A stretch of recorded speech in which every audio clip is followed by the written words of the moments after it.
Hello, everybody. Welcome back to another episode of the Over Sharon Show. I'm joined today by my lovely co-host Sharon, and today's quote I have is from Joseph Conrad, one of my favorite authors. He wrote the book that later became that movie Apocalypse Now, which, what a crazy movie if you haven't seen it. The quote is, "The belief in a supernatural source of evil is not necessary. Men alone are quite capable of every wickedness." Ain't that the truth? Yeah. Indeed. And while you pull up the quote, I will screen share and we could bring up. Yeah, please share the book. We'll bring up the book that we were talking about so we don't have to make any claims. Yeah. Joseph Conrad. Right? That's his name? Yeah, it is. I don't need to share sound, so I will just share. Okay, so yeah, that's Joseph Conrad and his lovely book. Can you see it? That's his book, everybody. So there you go. Yeah. And there we go. All right, so what's the card? I haven't picked it yet. Oh, all right. Here we go. The Five of Swords. I get this sometimes.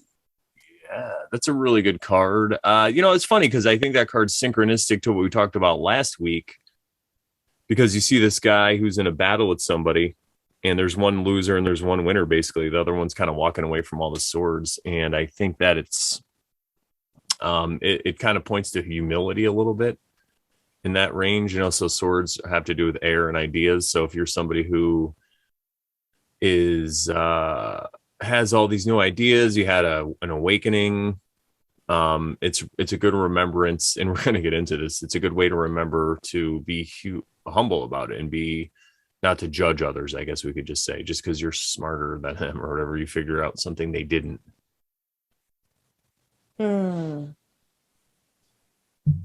could be wrong, but that suits it for them. The suit suits it. It suits our purpose for that card. I mean, I could be wrong about the interpretation of the card. I mean, but yeah, I think I'm close enough. Yeah, I don't think that there's a wrong answer. I mean, let me see what the book says. Book says Brandon is wrong. I always feel like fives of stuff are kind of, I feel like there's like a little negative tone to it sometimes. Like the Five of Wands is kind of like, oh, there's infighting going on. But I feel like, why can't they highlight the positive side too? Like, what if those Five Wands are actually them building something with it? Why does it have to be that they're fighting about it? I don't know. I think you're sensing the chaos of the fives, because fives after four is the even number. It's a solid base. And then five is when you're out there with that solid base, but you're creating. So there's one more. So it's all uneven, so there's a little bit of chaos, but I think the wheel. Yeah. In creation, you need some chaos. It's part of it. Okay. So it says, upright, you have been engaged in a win-lose conflict. Trust has been broken and you feel you're acting in competition with others. See, I feel that. Rather than in collaboration, look for common ground or seek forgiveness to move forward. That's why this card confuses me when I get it, because I'm like, who am I fighting with? The reversed, huh? I said yourself. Perhaps. Yeah, we'll talk about that. The episode. Reversed, dude, this is on page 33. And it's 444 where I am right now. It's 144 for me. Must be nice. It says, the reverse says, after a period of conflict, you're ready for change. Apologize, ask for forgiveness, and make amends so you can move on and create a more fertile ground for new ideas and collaboration.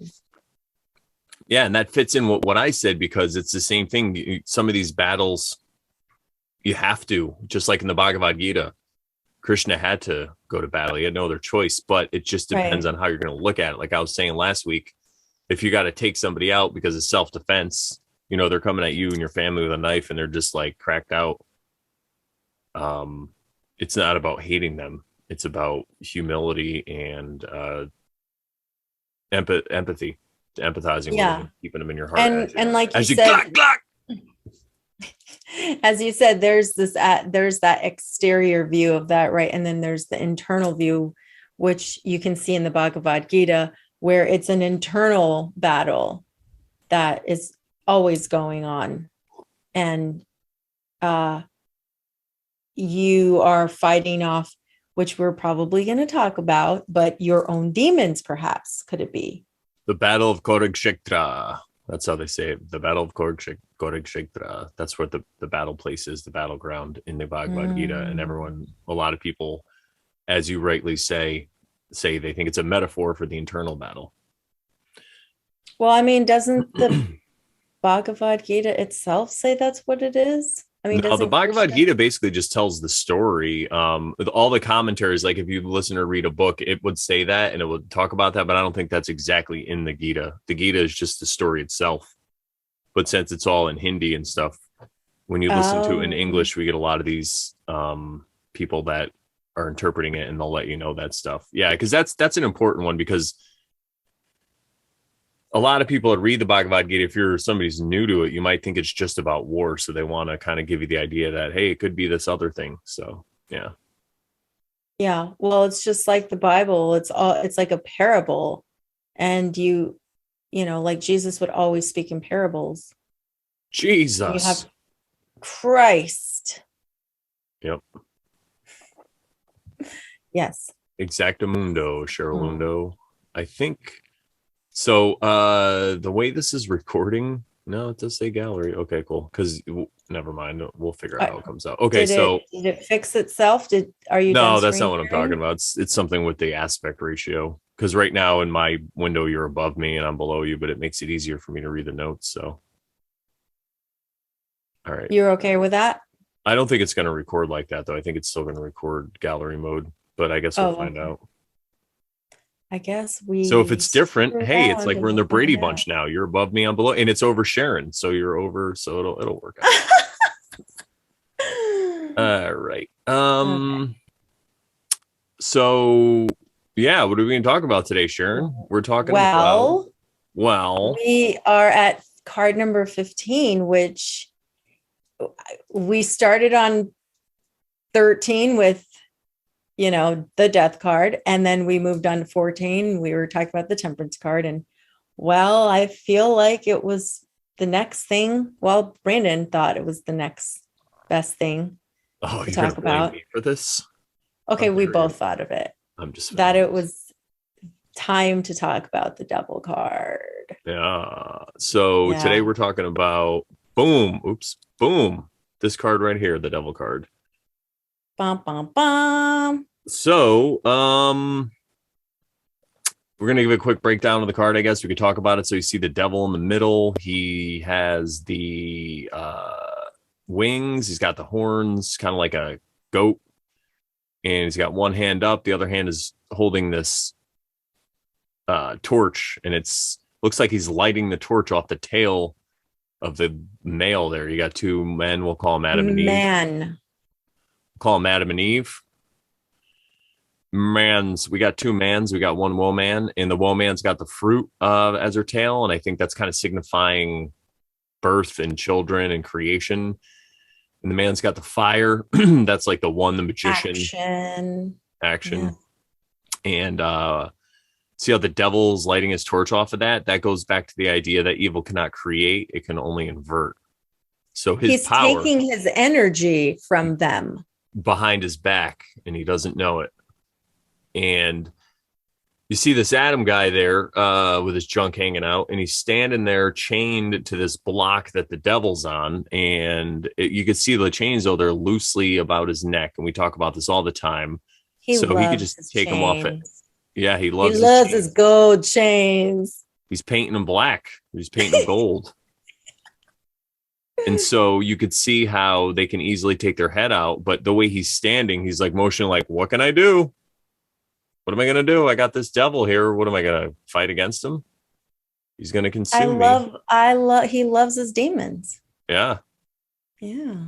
and the woman is also chained. So that can also talk about, you can talk about the masculine and feminine energies that are inside each one of us. So when you are enslaved to some habit or addiction, this is basically what's going on. You're giving your power to this egregore, and you are a victim of it. You're engaging in victim consciousness, but I'm sure we will talk about that a little more. I just wanted to show the fine people this card that we're talking about. Here we go. We're back to us. So, and we're back. Guess who's back? So now the devil, everybody, we're going to talk about all sides of it. So is he real? And if he's real, what does that mean? And Sharon was going to share some of her thoughts on the Bible. Well, I just remember that back when I was looking into the Torah observant stuff in late 2019, early 2020, I was in these groups that were talking about how should we interpret scripture and stuff like that. And they were becoming more open-minded about it, which to me was very refreshing because, I had always, prior to that, been just fed the literal interpretation, right? Which even still, like, even if we looked at the, okay, so never mind that. I was going somewhere else. So anyway, this girl that was, bringing some topics up. One time she said, well, hey, like, she started bringing up different sorts of topics. And I'm trying to remember what is the example that I was thinking of. Oh, yeah, because she was saying, I'm looking at all these scriptures and I'm seeing he's doing this here, the alleged Satan or devil figure or whatever, right? And he's doing this here and he's doing that there. And it's like, she's like, but it seems like he's just like doing his job. Like he's just following orders from God, and I feel like there was a specific example of when the, I forget the terminology, but when all these angelic creatures or whatever, messengers are probably, we'll talk about this later, but I personally see the word as having been corrupted to make it, to demonize it. So like you have angels and demons, and to me it's just like that just literally is the word messenger is all it is. It's just a messenger. But anyway, all these people gather around the throne of God or whatever, I guess is what's in the Bible. And one of them comes, and I think it's about the book of Job. And one of them comes up to God and says, or, God asks, how about my servant Job or whatever? And this, I guess, Satan figure, I don't know, is like, oh, well, you spoil him and you give him everything. And, and he's just gonna, like, if he loses all his stuff, he's just gonna like, spit in your face and he's gonna be done with you type of thing. And God's like, all right, then, well, what do you got to, what are you going to do about it? And he's like, well, can I do such and such a thing to him or whatever? He's like, yeah, you can, but don't kill him. Just don't kill him. And so allegedly he goes and does that to him. Right. And Job is like suffering forever and his friends turn against him and all this stuff. And the story goes on. And he gets boils and he gets sick and all his crops wither. His wife dies, his children die, he loses everything. And he's sitting in, trying not to wallow in victim consciousness mode. But he allegedly never like curses God or something like that. So in the end, because he doesn't, he gets restored twice what he had. He gets married again, has more children, has multiple amounts of animals than he previously had, and blah, blah, blah, blah, right? So, but this alleged figure that went and caused all this havoc, like killing all his family and doing all this stuff, was, I guess, just doing a job, or doing his job, or something to that effect. So anyway, it makes me think of those kinds of scriptures in the Bible, because that's my reference, I guess. I like the book of Job, or that story, because it gets used a lot for people to say, well, how terrible is God? He's just letting the devil screw his followers up and all stuff. And I guess that's one way you can look at it. But another way you can look at it is that we don't understand. That's kind of like trusting God's plan. So the way they wrote it down in the Bible was God was having this discussion with this other being. Could he be the devil or whatever? And he had to prove him right. But what we don't understand is that's just the interpretation of it. We don't know if there is a God and creator, like what his plan is, and it's beyond us, right? So our job is to just remain faithful to and true to the way things are, and it will work out in the end, no matter how bad things get. He kept his faith, and he kept, his faith in God and stuff. So he was restored, and he was able to reap the fruits of what he was doing, because it doesn't ever say, maybe he was living in, saying he was, because basically he was saying, the devil, whatever guy, was right, because he was like, he's just saying this because he has all this stuff.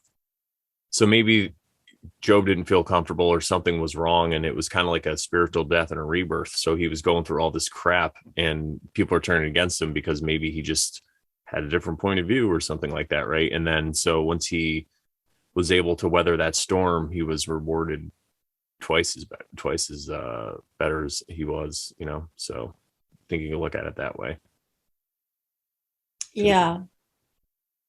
And I'm, again, like, this is the first time I'm thinking about that story since I left church, and since I stopped reading Bible. So I would have to look at the story again to see if I could find some deeper esoteric meaning behind it, because I don't necessarily think that the surface level is the story. I think there's something deeper there.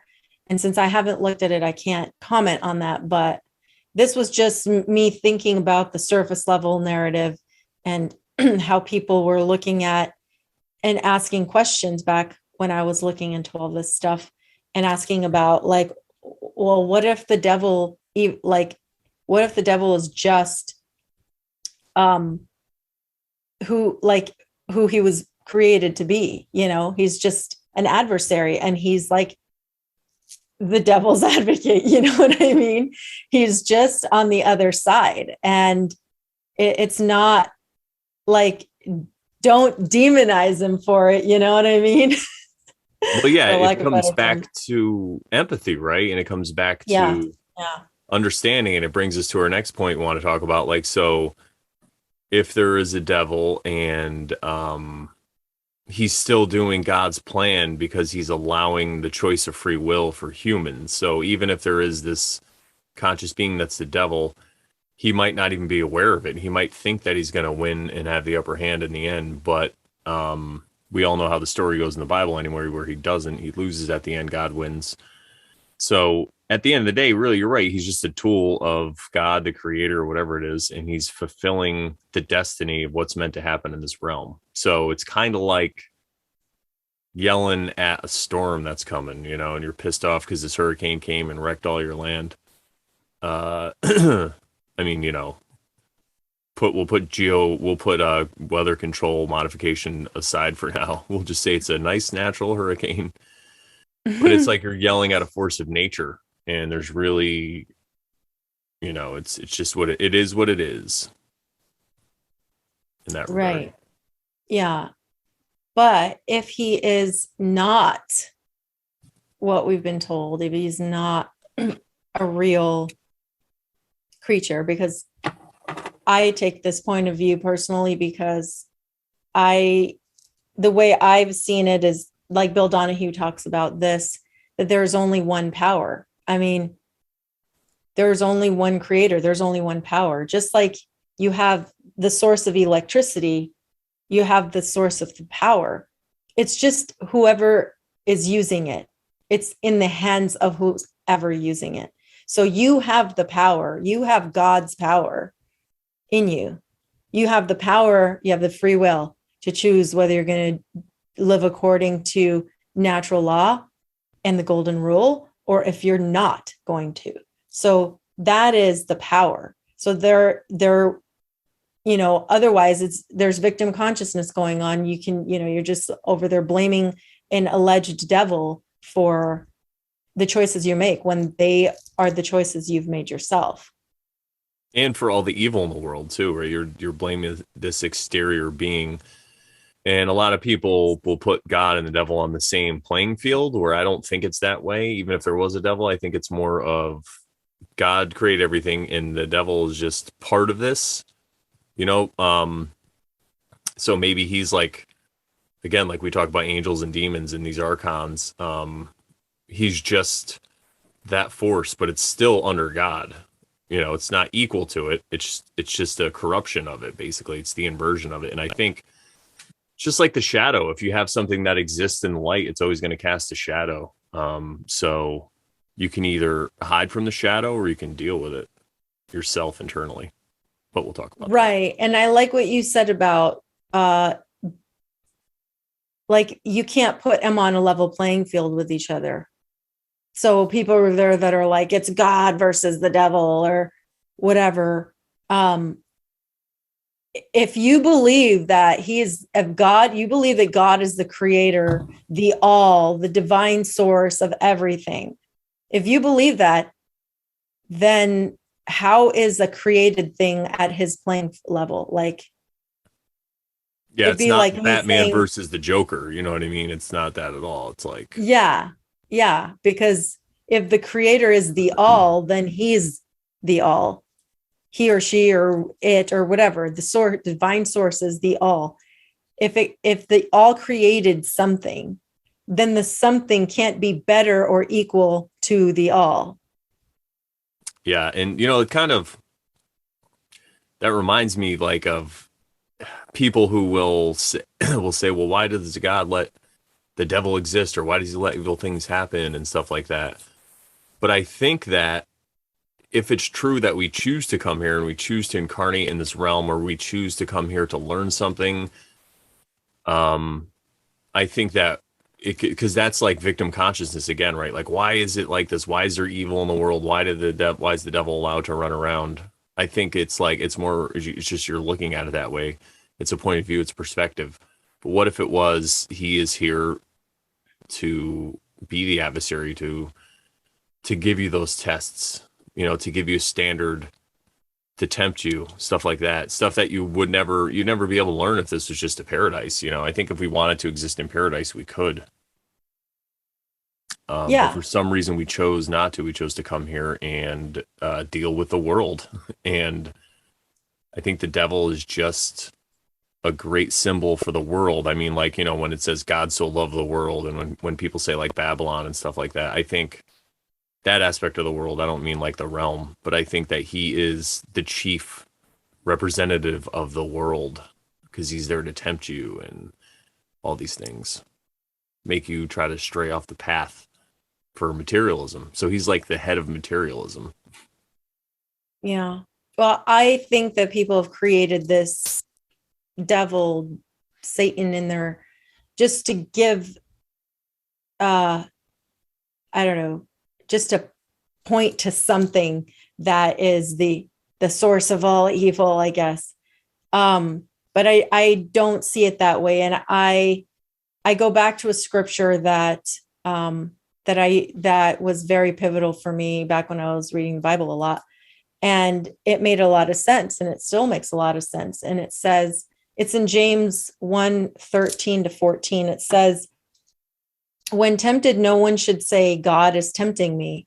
For God cannot be tempted by evil, nor does he tempt anyone. But each one is tempted when by his own evil desires he is lured. And what are desires but like, the things that come from your heart, the things that so like this whole good and evil thing is like, it's a choice. It's the two the two dogs, the black and the white dog, or the good angel and the bad angel on your shoulders, or whatever. It still comes down to a choice that you have to make. And you can't blame God. God doesn't tempt you. It comes from within you. And if it comes from within you, then you can't blame God or a devil, because that would be the same thing. It's from within you. So you have only yourself to blame for your own evil desires. Yeah, and I think if you're somebody struggling with that, with desires, I mean, we all do.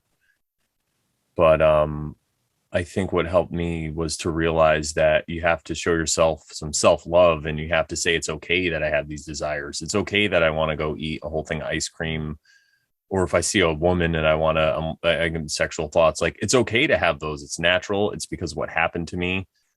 And then you could do an experiment. Well, why do you think I want to objectify this woman? What's it all about? And then you could logically talk about it, and it still might not go away, but I think it makes it easier. And you're just kind of, instead of repressing it, right? Because that's what we do with the shadow. A lot of people, they don't want to talk about things that happen to them and go over it and relive it. And you don't even really have to relive the trauma. You could just say there was trauma, and you could talk about how Sometimes it's like, affecting you, you know? yeah, sometimes acknowledging it, like you said, is even just enough. Yeah, exactly. Until you're ready to work on it, and you just keep acknowledging, oh, I had that, instead of saying I didn't. Oh, that's not me. That's a demon inside me, or that's the devil making me do that. No, you had the thought, so you might as well just accept it. Doesn't mean you have to follow through with it. Yeah. Yeah. And then what if he's not real, Sharon? What if the devil's not real like you think? Well, I just explained that, but yeah. I mean, I don't think he's a real thing, right? Yeah. I Well, think yeah. So it's again, yeah. So, well, to put it more in a nutshell, I mean, you did talk about it, but I guess it'll be, the point of view is, if there is no devil, it is just like we said, it's the desires in your own, from your own self, from the things that happen to you. And that's all because of what happened to people that did that to you. And they did it to you because of what happened to them. It's like a domino effect, and it's just coming down. And you have the choice whether you want to be knocked down just like another domino, or if you're not gonna, you're just gonna let that domino hit you, and you're gonna stand there and just absorb that energy. Because that's what it is. I feel like it's all negative energy, or however you want to call it, and it's just getting passed down throughout the generations, parents to children to other people, and it's just swimming along. And then when it hits people, most of them just let it knock them down, and they succumb to these desires. But you could, or even if you fell over, you could stand back up. You don't have to lay there like on the ground like a domino. You could stand up and take personal responsibility. And then when other people start to see you, then they're going to want to stand up, because they're like, oh, it's possible. Look at this guy. He's doing it. And if they're ready, then they'll do it too. And that's another way to go back to, we talk about wanting to change the world. This is a way that you can affect change, positive change in the world. Really, the only way, in my estimation, is just by doing it internally. And then people see your example. And I just keep repeating this, but I don't care. I'm just going to keep repeating it. So, yeah. And what you said earlier, just a few seconds ago, was it reminds me of karma, because, like you said, the domino effect, and somebody doing something affects someone else, and then that them responding a certain way affects someone else, and it just like boom, boom, boom. But it really is your response. It really is how you react to something, right? Will you transmute that karma by not responding the typical way that most people would respond, and the way that everyone else was responding, and the way it got to you, right?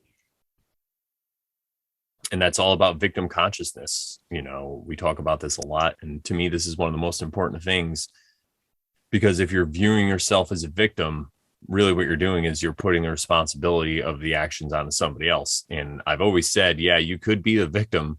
There are victims. You could be the victim of assault, or you could be the victim of different terrible things, and you could rightly identify as a victim. But at the end of the day, if you use compassion and empathy, you can see how, like you said, it's just karma. It's all a web. We're all connected in this way.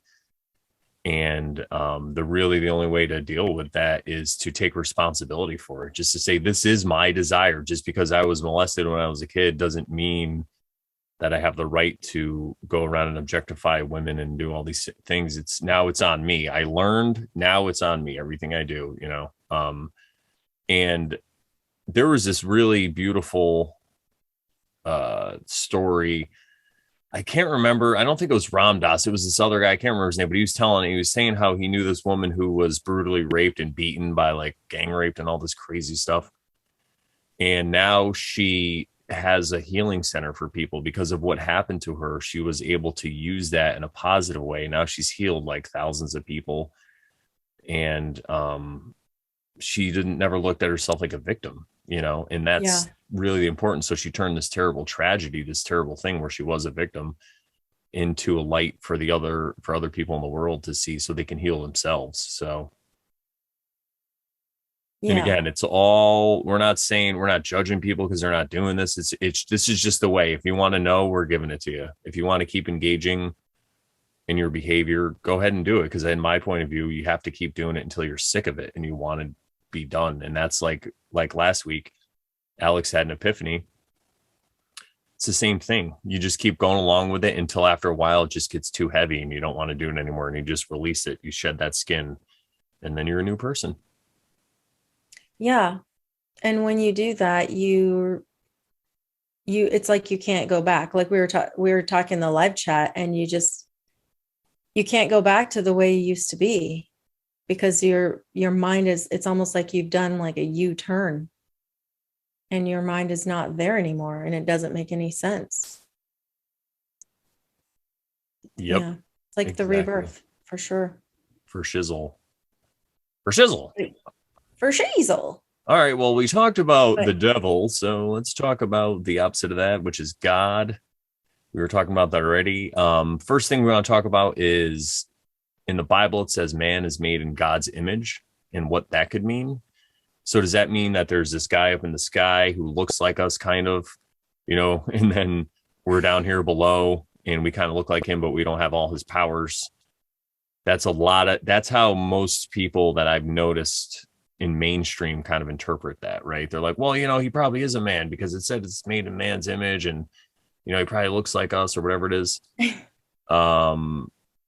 Yeah, so I'm not sure. I don't take it that way, but I think that's the mainstream way kind of to look at it. Was that your experience too? A lot of people.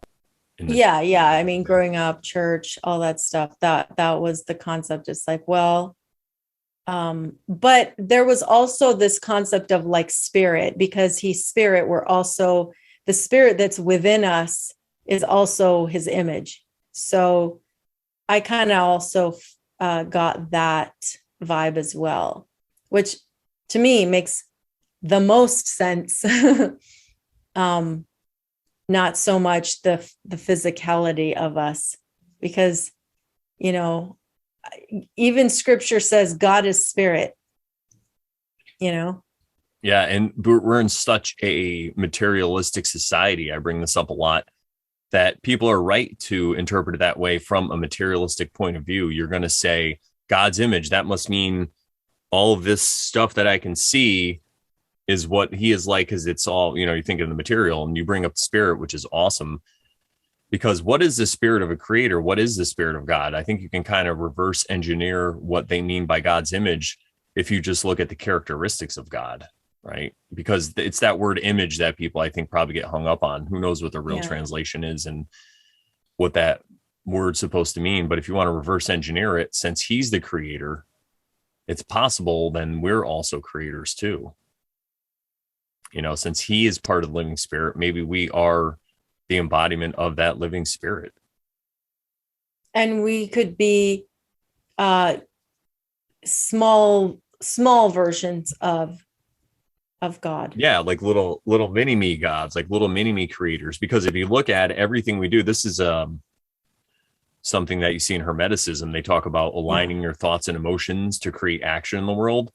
Because Mason, when they say Masons, the Masons, I mean, I don't know all of them, but the idea behind it is that everybody is a Mason. Everybody on this planet is a creator. They're all creating their own reality. They're creating their day, but just by going about it, everything you do, you're creating your day. So you even have to think about it on like a, we don't have, this is like into the physical realm. So you wake up in the morning and all your actions and interactions are literally creating your universe, your experience, your day, everything you're doing.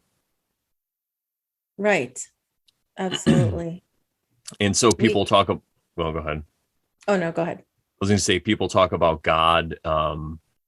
You know, how does God work? Is he this being who created everything and he actively creates stuff and he's like a puppeteer and he's pulling the strings on everything that happens? And he, you know, every time something happens, it was God. He's everywhere and he's doing that. Is that it? Or is it more of God created the realm? He created all the conditions in which we exist. And then he kind of just let us go and say, here, make of it what you will. You know, you now are the creators. And right. It's up to you now. Right. And you see that, you know, if you're going to take the Bible, for example, you see that at the beginning of the Bible in Genesis, and he tells them to go populate the realm and go forth and do things. You know, he allowed Adam to name the animals. It said, yeah, be fruitful and multiply, right? Something that our dear friend Owen says.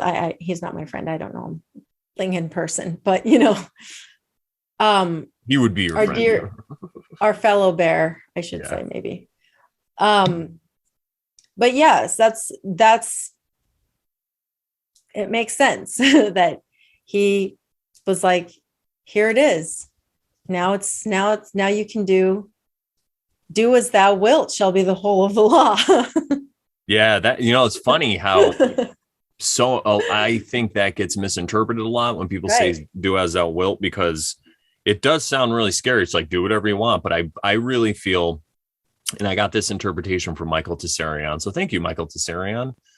Yes. It's more about your will inside, free choice, free will, right? That's really what it comes from, free will. Your so it's true about desires, what your will wants intention. To do, right? Yeah. Right? And if we bring it back even to the evil stuff, if your will is to do evil, then it's like, go ahead and do it. Just do it until, and again, I'm not going to stand next to somebody as they do evil things. But what I mean is coming from a place of non-judgment, to not judge the quote unquote evil people that we see. Some of these people have to go and do what they do, all these evil, horrible things until they just get sick of it and it's enough. And maybe it won't be this lifetime. You know, most of these people probably isn't going to be their lifetime, but that's not for us to judge or decide. You know, we're, the way we do judge it is we judge it if we want to let them into our lives. That's how we're interact able to judge with them. Exactly. We're able to judge if we want to take part and make the decisions. But as far as what they're doing, that's their trip. You know, that's their part of the incarnation. They're here to do all these things that we think are evil until the heart's desire, I guess, you know. And again, that doesn't mean you have to let them do it to you. You don't have to be a victim of it. Stand up for yourself, set boundaries, whatever those boundaries have to be, and take care of business. You know, you still have the right of self-defense. You know, that's another thing. I think we defined this before, but there's a difference between force and violence. And force is just, everybody says violence, like even self-defense. If you have to kill someone, it's an act of violence. I don't think so. I think there's this thing called force. There's deadly force, and you can use it in a negative or positive way. The negative way would be violence. The positive way would be self-defense. So just to put that in a nutshell. So, but what it means is you're just not home all day saying, oh, these evil people, we got to get them. I can't rest until they're stopped, all this evil that exists in the world. And then I feel like you're becoming a victim again. You're sliding into victim consciousness. So this is just a way to get out of that. You just empathize with these people, because I'm sure the people that you hate the most, not you, Sharon, but the people at the top of the realms, like these George Bushes and all these evil people, quote unquote, alleged controllers. I think their life is hell. You know what I'm saying? Like, it's got to be hell. Anyway. Yeah. Yeah, but like you were saying like, how did God do this? Whoever God is, the creator, the all father, the divine source of all. Um, but there's this other kind of thought, and I feel like it lines up with the Kybalion, that it's almost like we're living in the mind of God. And so how else could, and I have to revisit it, but it was kind of like, how else would this make sense unless we're like, he thought us, and then yeah, it was kind of like the author who writes a story and who writes. So it's not like we're God. It's not like we're God, because just because like Brandon wrote a book, and let's say he wrote a novel, and there was a character named Jones, Mr. Jones or something, Bob Jones or something. Jones. Yeah. And does Jones get to ever say, I'm Brandon? No. Does Brandon say I'm Jones? No. It's just a character in his mind.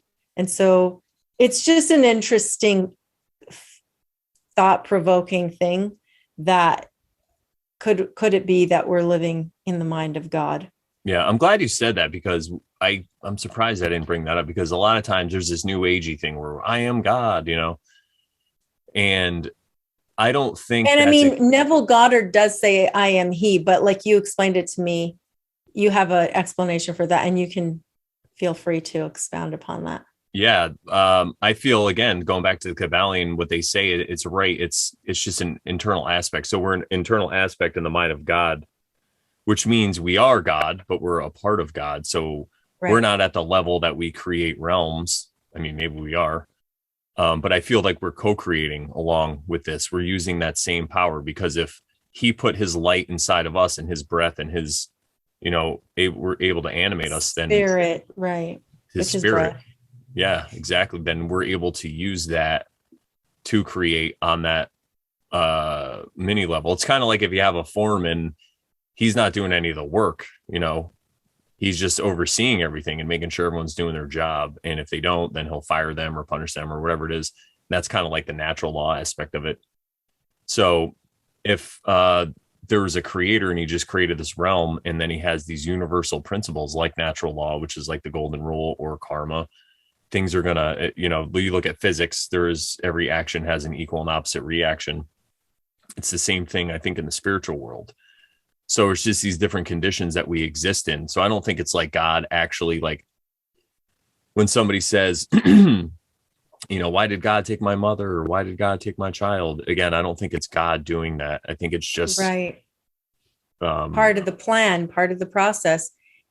Could it be that your mom decided that's when she was going to go? Like whether she did it consciously or subconsciously. Yeah. And it's all a reaction to what's happened in the past. And it's harder for us because we only live for 80, 100, 120 years. We live this limited lifespan. We're aiming for 140. And this thing has been, going on who knows how long, so we're only able to see with our limited perspective what we can see in our lifetime. And like I was saying last week, when you're born, it's everything in this experience really puts you at the center of it. So you feel like you're the center of the universe. So when something happens, you're like, why did something happen to me? Why did God take my mom from me? But it's not about you. You're just, again, you're a character, you're a piece in this whole giant puzzle that's trying to come together again. So it's really at that point, you're kind of questioning the plan, I guess you could say, right? That's when you're losing faith, when you're doing things like that. And wasn't there a quote that you sent me earlier that Owen Benjamin said about like not having faith or like losing faith in God or something like that? Yeah, actually, I was going to bring that up. I'm glad you said that. He said that God is not the author of fear, you are. Was that one of them? Oh, no, here it is. That's a good one, though. Yeah. The world is exactly the way it should be. It's the best possible outcome. No regret. Regret is challenging and judging God's perfect plan. And Right. that was said by own Benjamin. It's fundamentally antichrist to regret. That's what he said. So yeah, I mean, if you're regretting it, you're basically if you don't understand what's going on, you're not having faith, just like Job, right? Job kept his Yeah. faith the whole time because he realized there was another plan. There was a reason. Yeah. Yeah, right out of the words of the Yeah. big bear himself. Yeah. And it's funny because I'll go back to when my late husband passed. And it's like, as much as that hurt and as much as that was a difficult situation for me, um, I had to recognize, and I did pretty much right away, like pretty darn near, next day almost, pretty quickly. I was just like, that happened for a reason. I don't know the reason, but it happened for a reason. And I just have to trust that that was part of the plan. Sharon is not a victim, everybody. Thank you. And could it be that Wesley knew that, that he knew that was his time and that is when he was going to go? And who was I to question that? And if it was God's plan, who was I to question God's plan? Exactly. Yeah. If God has a perfect plan for me, then I was going to surrender to that perfect plan, because I didn't think I knew better than God. I was like, I can think all I want that, something's better for me, but I've usually been wrong about things like that. So maybe God's right about this one. So I had to look at, dare I say, the silver lining of the situation, even though it was going to be hard. Yeah. And if you guys haven't seen episode 13, go watch episode 13. Sharon and I both talk about all our, or not all, but some of our experiences with people that we know who have passed away. And Sharon talks about her late husband and one of her boyfriends that she was dating for quite a while, and then he had passed away also. So it's gravy. Go check it out. There wasn't a dry eye in the chat room when we premiered that one, I'll tell you what. Except mine. Yeah. Yeah, me too. No.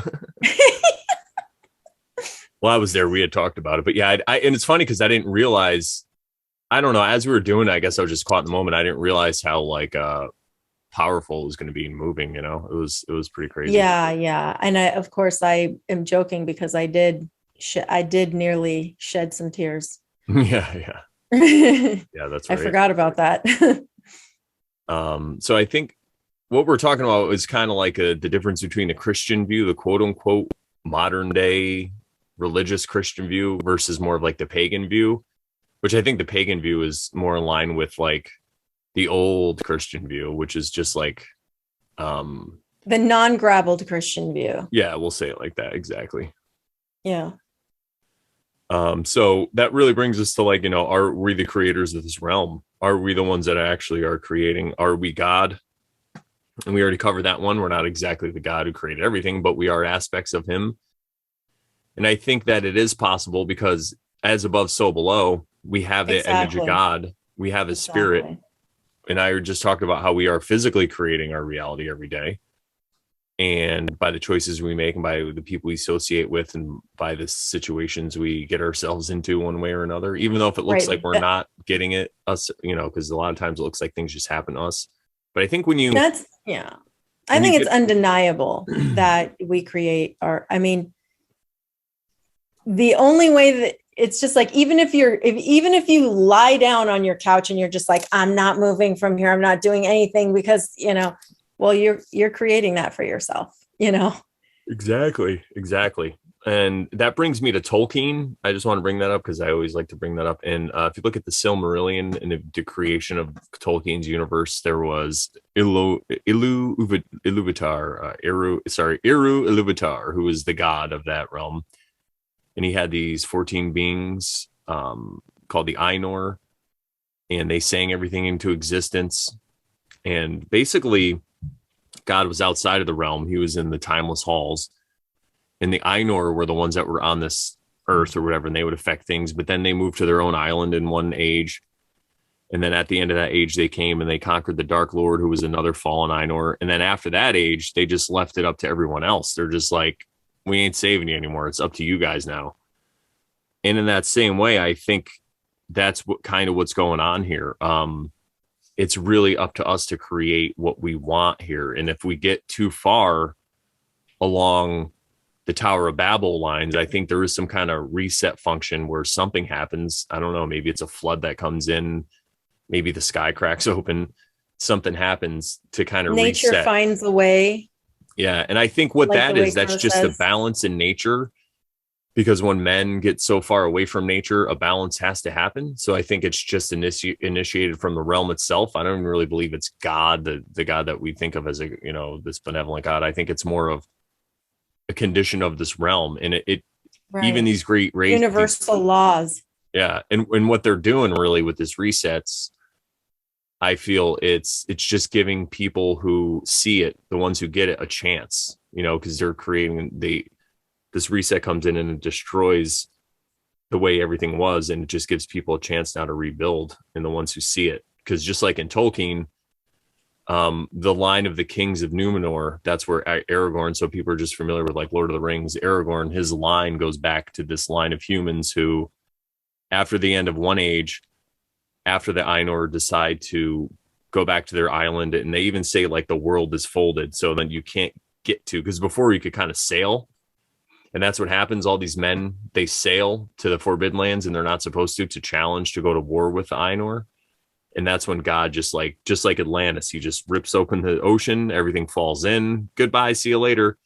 But there's part of this line. They're called the Faithful, and they're on ships. And, they're one of the guys' dads tells them, I'm going to go try to talk to the gods. But for you, get on these ships when you see it happening and sail the hell away. So as it's happening, they're on these ships, and this wave comes and takes them away to Middle Earth. I think I've talked about this before, but it's the same kind of thing. They were the ones that were just like Lot and Sodom and Gomorrah. You know, they were the righteous ones. So they were able to live and try to build it anew and see what they could do. So, yeah, I think that's a great allegory for kind of what's going on here in this realm. Could it be? Could it be? And if we are creating everything, how do we create it? Right? Well, we talked about how you can create your day by just sitting at home and doing nothing, or you could be a jerk to people, or you could be nice and you're creating your exact reality. But how do you actually get into it? And that's something we've come across. It's called manifestation. And it's goes back to what we were just talking about, how we're creating, but we do it collectively, all as a society. Everybody together, we're all co-creators, making this realm that we exist in and the conditions that we're forced to deal with. We all have a hand in it. And somebody who talks about this stuff is Neville Goddard. I highly recommend checking out his stuff. Really good. He talks about manifestation. Yeah. He talks about basically just picturing yourself in the scenario. But the reason I say that, or one thing I want to bring up, though, he always talks about he only would picture these future events, but in accordance with the golden rule. So he would never try to, like, if somebody screwed him over, he wouldn't picture harm coming to them. Because I think it obviously works both ways. Think of like a voodoo doll. I think if you have a voodoo doll and you have this intention that you're going to hurt somebody with it, if you really believe it, that you're going to hurt this person, I think it's possible, depending on the other person, what they're doing, if they don't have a good grip on what's going on, I think that it could affect them and you could somehow screw them over or whatever. So these are things you say because you think you got to be really careful with it, because I think if you're angry and you're coming at this from a selfish point of view instead of a selfless point of view, you could do some damage to yourself or those around you in this way by using these techniques. Yeah, but Sharon was going to overshare a little bit about examples in her life about Neil Goddard and all that. Well, actually, I was going to say how I came across Neville Goddard, because it was last year. It was probably, I'm going to guess it was around August. It was like late summer, early fall time frame. And I was talking to some friends that I met online. I met online through some of these groups that I used to be part of, learning like the Torah observance stuff. And some of these ladies that I met through there, we kind of all went into a similar direction where we were just like questioning, like just even what was written in the Bible as if it were literal and all this stuff. And so we were just saying, yeah, this doesn't make sense. That doesn't make sense. So we were just like, all like, let's be open-minded and not be judgmental toward each other if we're questioning something. And it was really cool because that's what we needed, you know, the non-judgment and the freedom to like be open-minded with each other. So we created this group where we could talk about those things without, you know, other people judging us. So one lady ended up finding this website by Lynn McTaggart, and it's about what is it called? It's the power. No, is it the Power of Eight? Sorry, not manifestation, but it's like intention session or something to that effect. So the concept is that multiple people gather together, whether it's in person. These days it was because, you know, everything was going on and our friends are like online. People would meet online on a Zoom call or something, and they would have they would hold these intentions, and always someone in the room would say something that they wanted. And this is like prayer is basically like what prayer is about. It's an intention, right, that you hold for someone. Well, there were people that were, you know, having intentions like my baby has this, that, and the other. You know, let's just say that, you know, their leg was not growing or something like that. And they wanted prayer so that the baby's leg would grow or something to that effect. So then you would have everyone in the room, you would play this Reiki music for like 10 minutes, and then you would have everyone visualize the baby healthy with their leg functioning properly. And, you know, you would have these mental visualizations for that and hold those intentions for that person for 10 minutes. And then you would talk about it afterward. Well, long story short, I attended a couple of these sessions, and in one of them I met, there was a guy that was on there, and I went on because I wanted to work on I just wanted this pain that was in my foot to just like go away. It just was painful, and I didn't really know. I was going to chiropractic. Nothing was really. Was I going to chiropractic? I don't even know. Maybe I wasn't yet, but I just could not figure out why it hurt so bad, and nothing seemed to help. So I went in for that, and he told me, you need to read Neville Goddard's book, Feeling is the Secret. And I looked for it online, typed it up, typed the name of it in some notes, and then I was like, tucked it away to read someday. Well, fast forward several months, I'm on Bertaria, and this girl posted on the book club that she had just finished listening to the audiobook for that. And I'm like, wow, I've been meaning to read the book, and I wasn't going to read it right away, but it was like, when the time is right, I'll know it's time to read it. Right. Because I had tried to like read the first few sentences, and it just was not like nothing was happening. I wasn't like drawn to it. I wasn't like, I need to read this. I just kind of like, I couldn't get past the first couple of sentences or whatever. So I was not reading it. Well, once I read her post, I still wasn't going to read it, but she said, when you read it, let me know what you think. And I was like, dang it, now I have to read it. So I still didn't read it right away, but it was in the back of my mind. And I kind of went to, because I had the book, I found it online. I was like trying to make efforts to like, okay, how am I going to, like, where do I put it so I'll remember to read it? One day I just happened to be sitting, it was in the evening, and I was breathing in some Brown's gas, and I was like, well, I'm not doing anything. Oh, I was like closing windows on my browser Oh in yeah. my iPad because I had like, I don't know how, like 100 windows open. So I was just like closing. No, I don't need that. No. And then I came upon Feeling is the Secret, and I was like, okay, I need to read this. I need to read it now, and I need to finish reading it. I need to read the whole thing in one sitting because I knew it wasn't a very long book. Well, I read that and I was like, what the heck? This is crazy, crazy stuff. And I don't remember who I told. I think I ended up telling you at some point. I don't know if it was that night or the next day or whatever, but I did go back and tell the girl on Bertaria. And I was like, basically like, I read it. Thank you so much. That was awesome.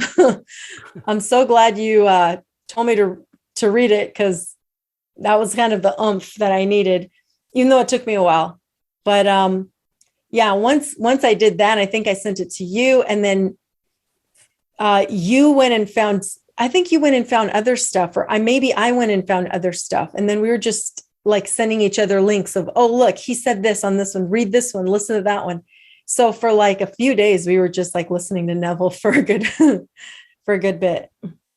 Yeah, we That were was how we passing found those it. videos back and forth. That was great. Yeah.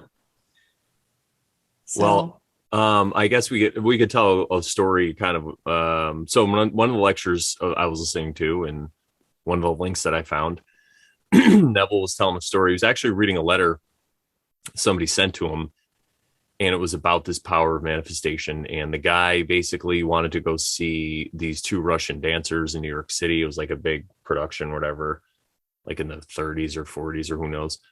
And he invited a friend to go, but he never bought the tickets. He never got the tickets. He's like, oh, I know somebody who's a executive. I'll just get these tickets. It'll be fine. And he was going to use it as a way to manifest. So he just kept picturing himself getting the tickets. And he calls his friend that was the executive and told him about it. So the executive's like, yeah, sure, I'll get you the tickets. No problem. No big deal. And the play was on a Sunday, and they missed each other's calls. And then the guy went away out of town. So the executive guy went away out of town. So this guy's sitting there stuck with no tickets, and he's like, what am I going to do? And he goes, I kept trying to go to, my brain kept wanting to go to means and methods. Like, how am I going to get these tickets? But then he said he kept just pushing himself back to picturing himself sitting center, on the front row, down on the floor, watching this really great good thing seats. happen. Really good seats. And then the guy finally gets back to him Sunday morning. Sorry, blah, blah, blah. I was out of town skiing or whatever. I got these tickets for you. Just go pick them up.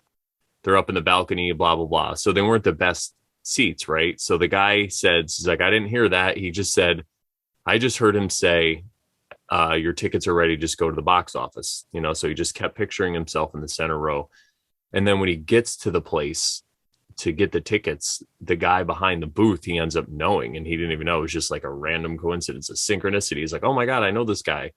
And the guy's like, yeah, I see you have, these crappy seats. Here you go. I got you hooked up. And he hands him 2 tickets, and they're for the center aisle. Front row type Front row. stuff. Yeah. So it's just like that. It's picturing, and it's funny because this is in that book, The Secret. Is this new age book called The Secret, and it's all about this manifestation stuff. But what they leave out, though, I believe is really important, is about the golden rule. And the other one, which is that if you are picturing a better reality for people around you, and you're using this power of manifestation, I guess you could say, for good, to help people, to help others, I think that's what supercharges it, and that's what really makes it work better. Because the guy in the story was doing this for his friend that he was taking. He wanted to have this guy have a great experience. I guess he had already seen one of the dancers and all this stuff, but this friend he thought could really benefit from it. So he was coming at it from that point of view. And I know now in my life, when I'm using this, when I remember to use it, because again, it's all practice, I try to do that. I try to picture other people in my life that I know living their best life, like they're just out there crushing it, if they want to lose weight, I just picture them skinnier. I picture them enjoying their life instead of having a miserable life, along with what I want to manifest in my own life. So I think that's important. And it's funny that you bring up the, like, if they're heavy and they want to be slender or whatever. I, without knowing that, this concept, right? But coming at it from the concept of prayer, right? When I used to, go to church and everything and be a Christian, I think it's just the same. It's just the same thing. It's just labeled differently. But I was doing this without realizing it, because there have been times where I've had compassion for people who are very heavy. And I would, at the time I wasn't doing the whole picturing them slender, but I was praying for God to help them and help them find a way that would be beneficial for them so that they could lose weight and they could feel healthy and things like that. And I didn't it was absolutely nothing. Like I didn't need anything from them. There was I just saw these people had compassion and just wanted the best for them. And in 2 cases, I noticed that these people would eventually begin to lose weight. And that's amazing. Was it me? You know what I mean? It's very interesting to think about those things. But going back to Neville, it could have been you and them. Like if they had the will, they wanted it. And then it's like when they say 2 or more are gathered in my name, right? You're giving them that extra the energy that they need. Yeah. Exactly. And that reminds me, when I was younger, because I used to pray all the time before I went to bed. And I thought about this the other day. I'm like, I used to go over everybody I know and I would pray for them. Like I would name them and I would just pray for them and pray for this person, pray for that person, just to same kind of thing, just have a better life or whatever it is, Yeah. Better intentions for them. That reminds me, within the last 10, 8-10 years, there were people that I would know that somebody would tell me, oh, they're like this close to getting divorced or whatever. And I would pray for these people that they would figure their things out, that they would be able to talk and make things right with each other. And they would avoid that because, in many cases there were children involved and things like that. And I would just pray for these people, these couples, to make things right and be able to bring that harmony back. And in more cases than not, the prayers were answered because those people never ended up getting divorced. And the reason I remember this so vividly is because I would say, God, why, when I pray for other people, why is it that they're okay, but when I pray for my own relationship, which I was in with Andreas, why doesn't it work for me? Why can't we harmonize? Why can't we get better? Why everyone else but me? Not fair. Of course that was me being victim-y, but that's why I thought of it.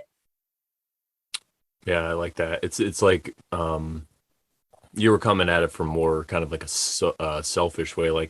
I want this to work out for me, but you didn't really have the wherewithal to see that maybe your partner didn't want the same thing, kind of. You know what I'm saying? Right. So, yeah. Right. How dare you, Sharon? No, I'm just kidding. I know.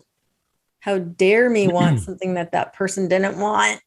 How dare you?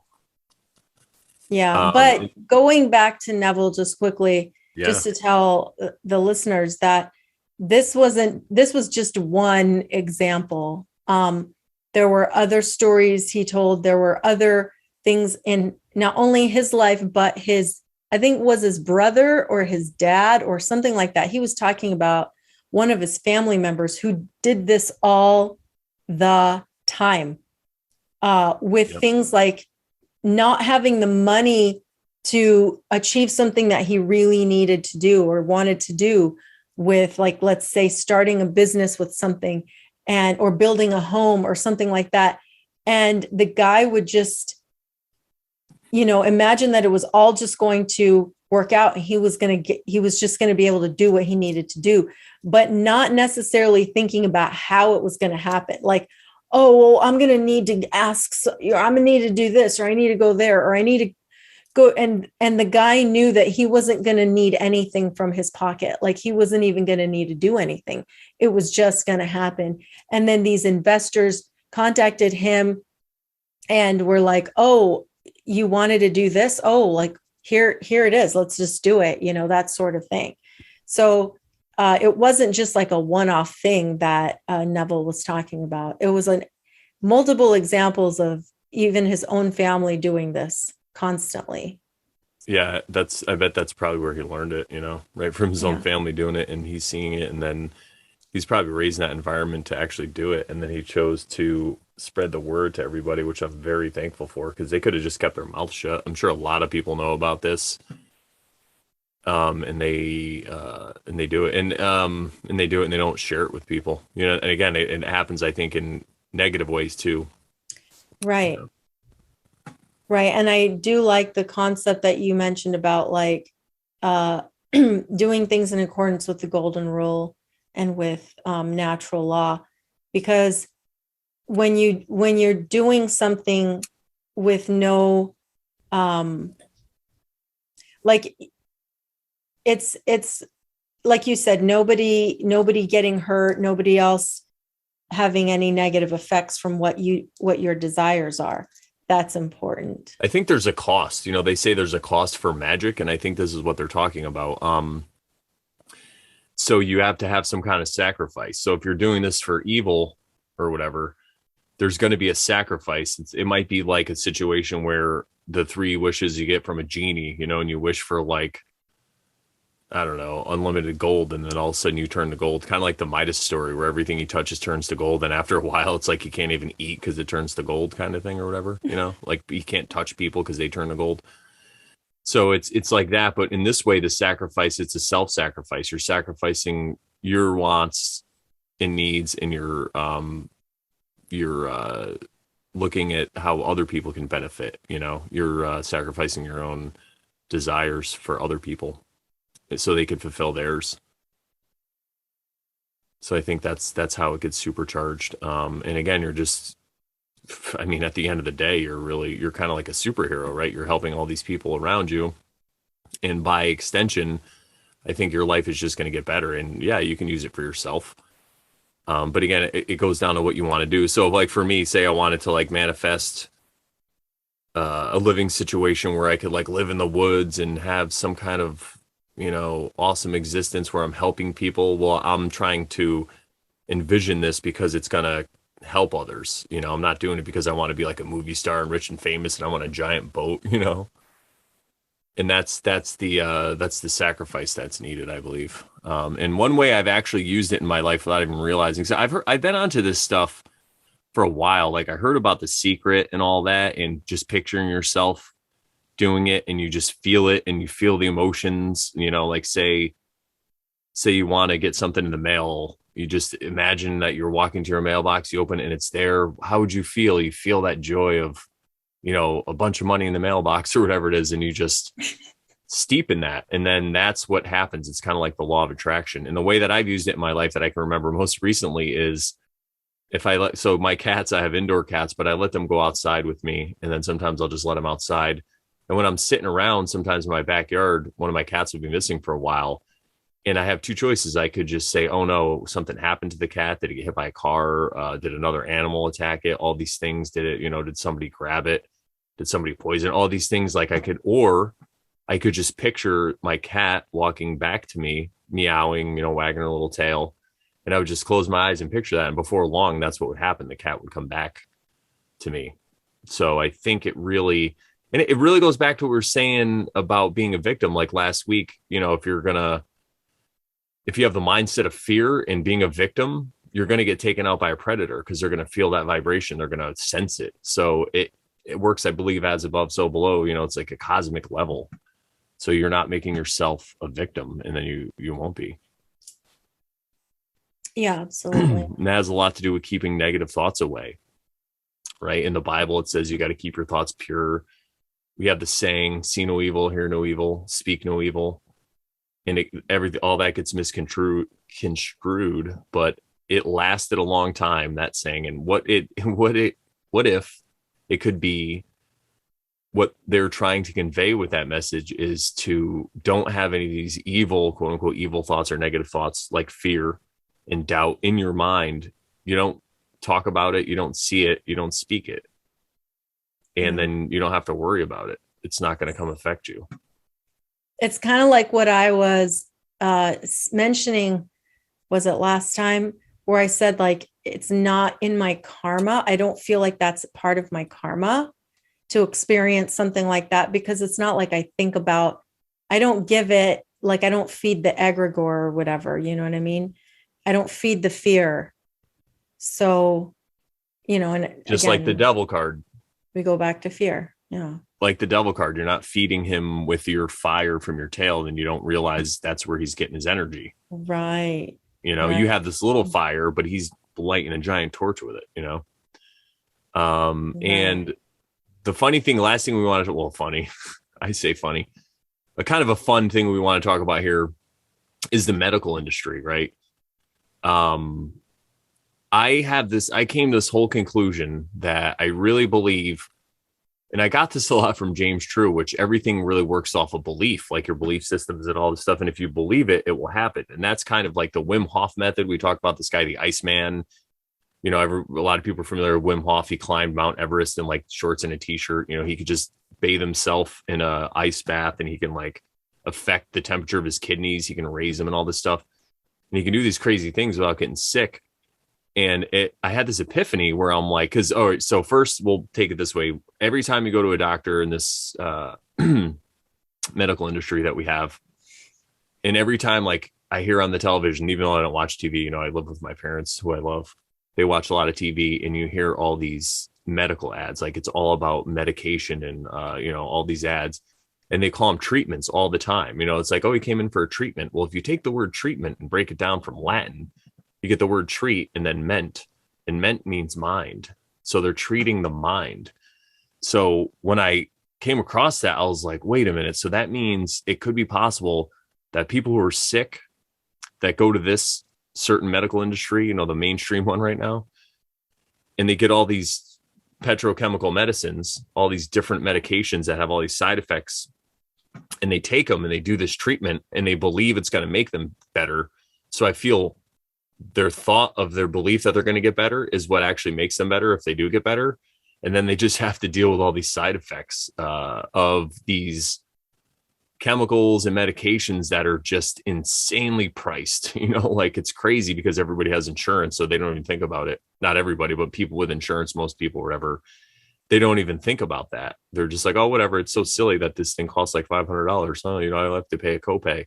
Well, somebody's paying that. There's money, there's some kind of energy getting grabbed out of that. So what if that's exactly what's happening? What if people are just going and they're taking their Paxil and their whatever it is, ibuprofen or whatever the heck you're taking, and because you took it, you believe you're going to be better, so then you do get better because of it. And then of course you have to deal with these crazy side effects though as a result of it. So you like that? Yeah. I mean, I don't like it, but I mean, you like that idea. It's treating the mind. Wow. Right. Just like government means, governor means to control, and ment means mind. So it literally means mind control. It's the same thing. And again, it doesn't mean you can go out and burn government down, because people need it. People that we exist in this world with need that, whatever it is. And this goes along with woke raping. If that's their belief system and they didn't go through a death, like we were talking about before in episodes 13 and 13.3, and like Alex was talking about how he had that, the whole crying incident.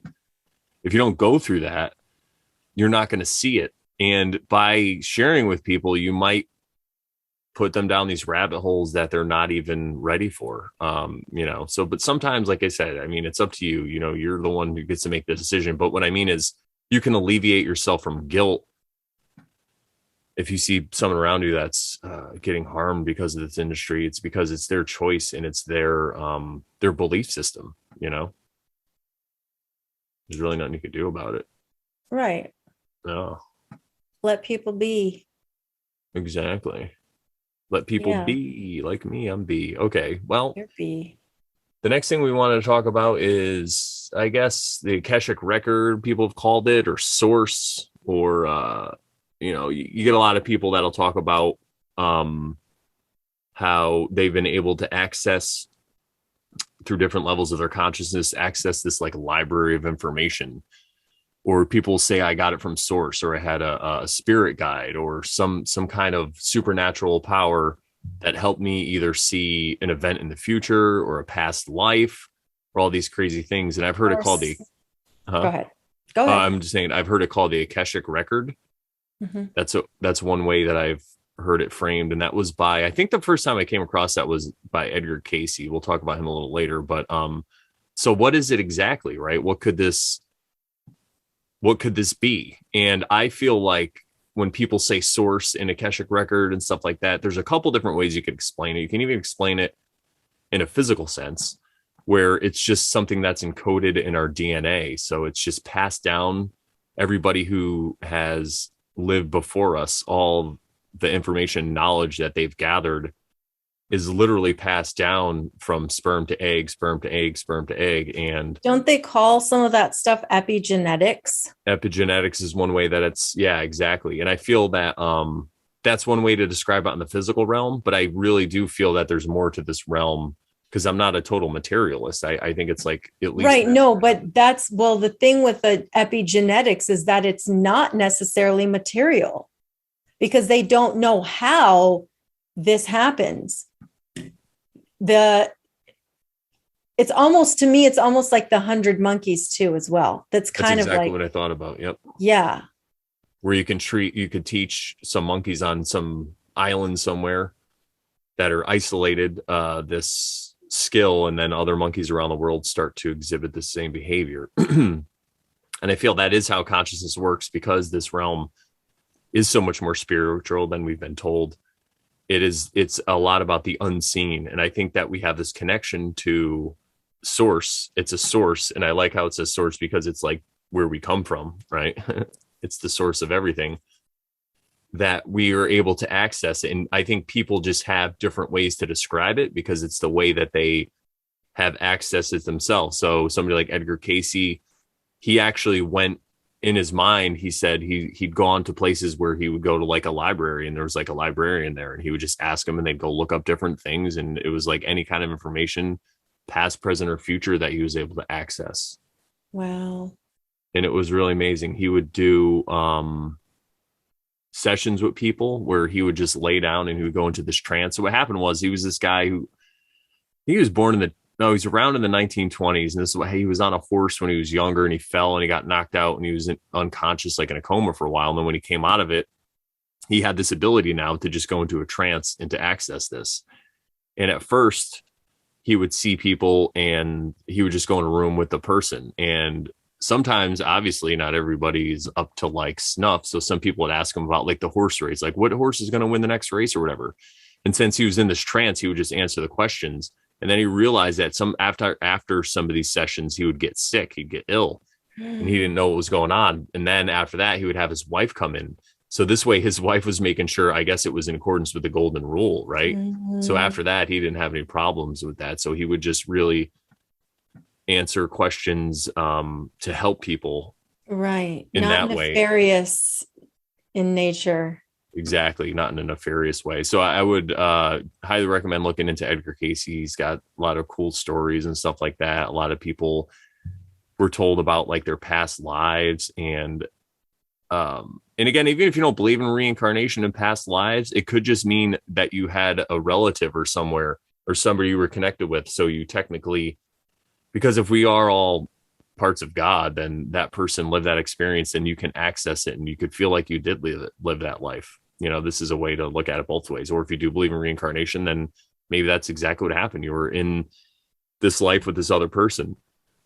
And it would help people with relationships a lot, because he would tell them, like, this was your sister in a past life or whatever, or this person was your mother or your father.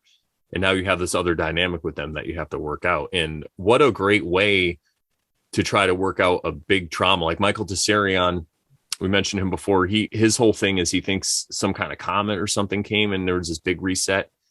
And, not everybody believes that space is real. So if you don't believe space is real, then you could just look at it as it was just a cosmic reset. And a lot of people experience trauma because of it.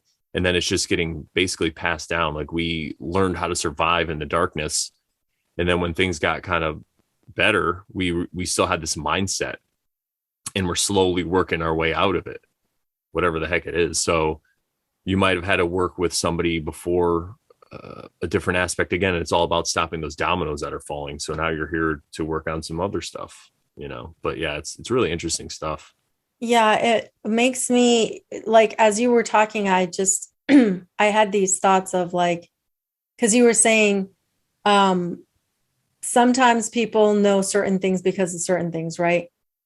And I just, in my mind, I was thinking from, like, okay, when I used to be a Christian, or when I used to go to church and stuff, and the way I grew up, what did people call that? And they would say things like, well, God told me, or, I'm a prophet, allegedly, right? And so to me, then I started thinking, as you're talking, I was thinking, well, when I was growing up, I would wonder, like, how do you know if it was really God telling you these things? How do you know if a prophet's really telling the truth, or if he's lying, sort of thing? And back then it made no sense to me that, some random person could just be like, God told me this. And, like, how do you know if they're telling the truth? But, like, now seeing things from this perspective, it just makes more sense to me. This perspective just makes a lot more sense in viewing. You don't need necessarily someone else to tell you what God told them. You know what I mean? Because that was for them. Yeah, right. Exactly. Like, could it be that you can access that yourself, like you said, through the Akashic, or some people say Akashic. I don't know. It's spelled with A. Yeah. But through the Akashic record, or through meeting someone that they feel they can trust, who has access to those abilities, and is working in accordance with the golden rule and natural law, and is not working for this in a nefarious way. And that way you can answer questions for yourself that you might have. But in speaking of, like, past lives and things like that, and like you said, it doesn't matter if you think that reincarnation is a thing or not, but just entertaining the thought that, what if it were, doesn't matter. I had an experience in Sedona last year, in, was it August or something like that time? Yeah, it was August. Must be nice to go to Sedona. I know, it's so close and I love it. I'm going to be going to Prescott soon, but anyway, which is like they're like two cities that are kind of close to each other. But anyway, I met Healer Bear there, Asha T Healing on Instagram. And she took me through what she called the little mini shamanic journey, and was able to kind of go through some of my past lives during the experience and tell me potentially what some of the traumas were in my past lives that maybe were contributing to what was going on in my life at that moment. And at that moment, I had some moment of fear come over me that I had not felt before. And usually something like that never happened to me, because I was always sure that everything was going to be okay. And I was always trusting the plan, God's plan for me and everything. But for some reason, people back last year were talking about, oh, be ready for this date because something's going to happen. And we don't know if blah, blah, blah. And for whatever reason, I knew I was going to travel that. I knew I was going to go see her, and I was going to be driving up there, which I hadn't done in a long time. I was feeling particularly sad and lonely because Andreas had passed away earlier in the year.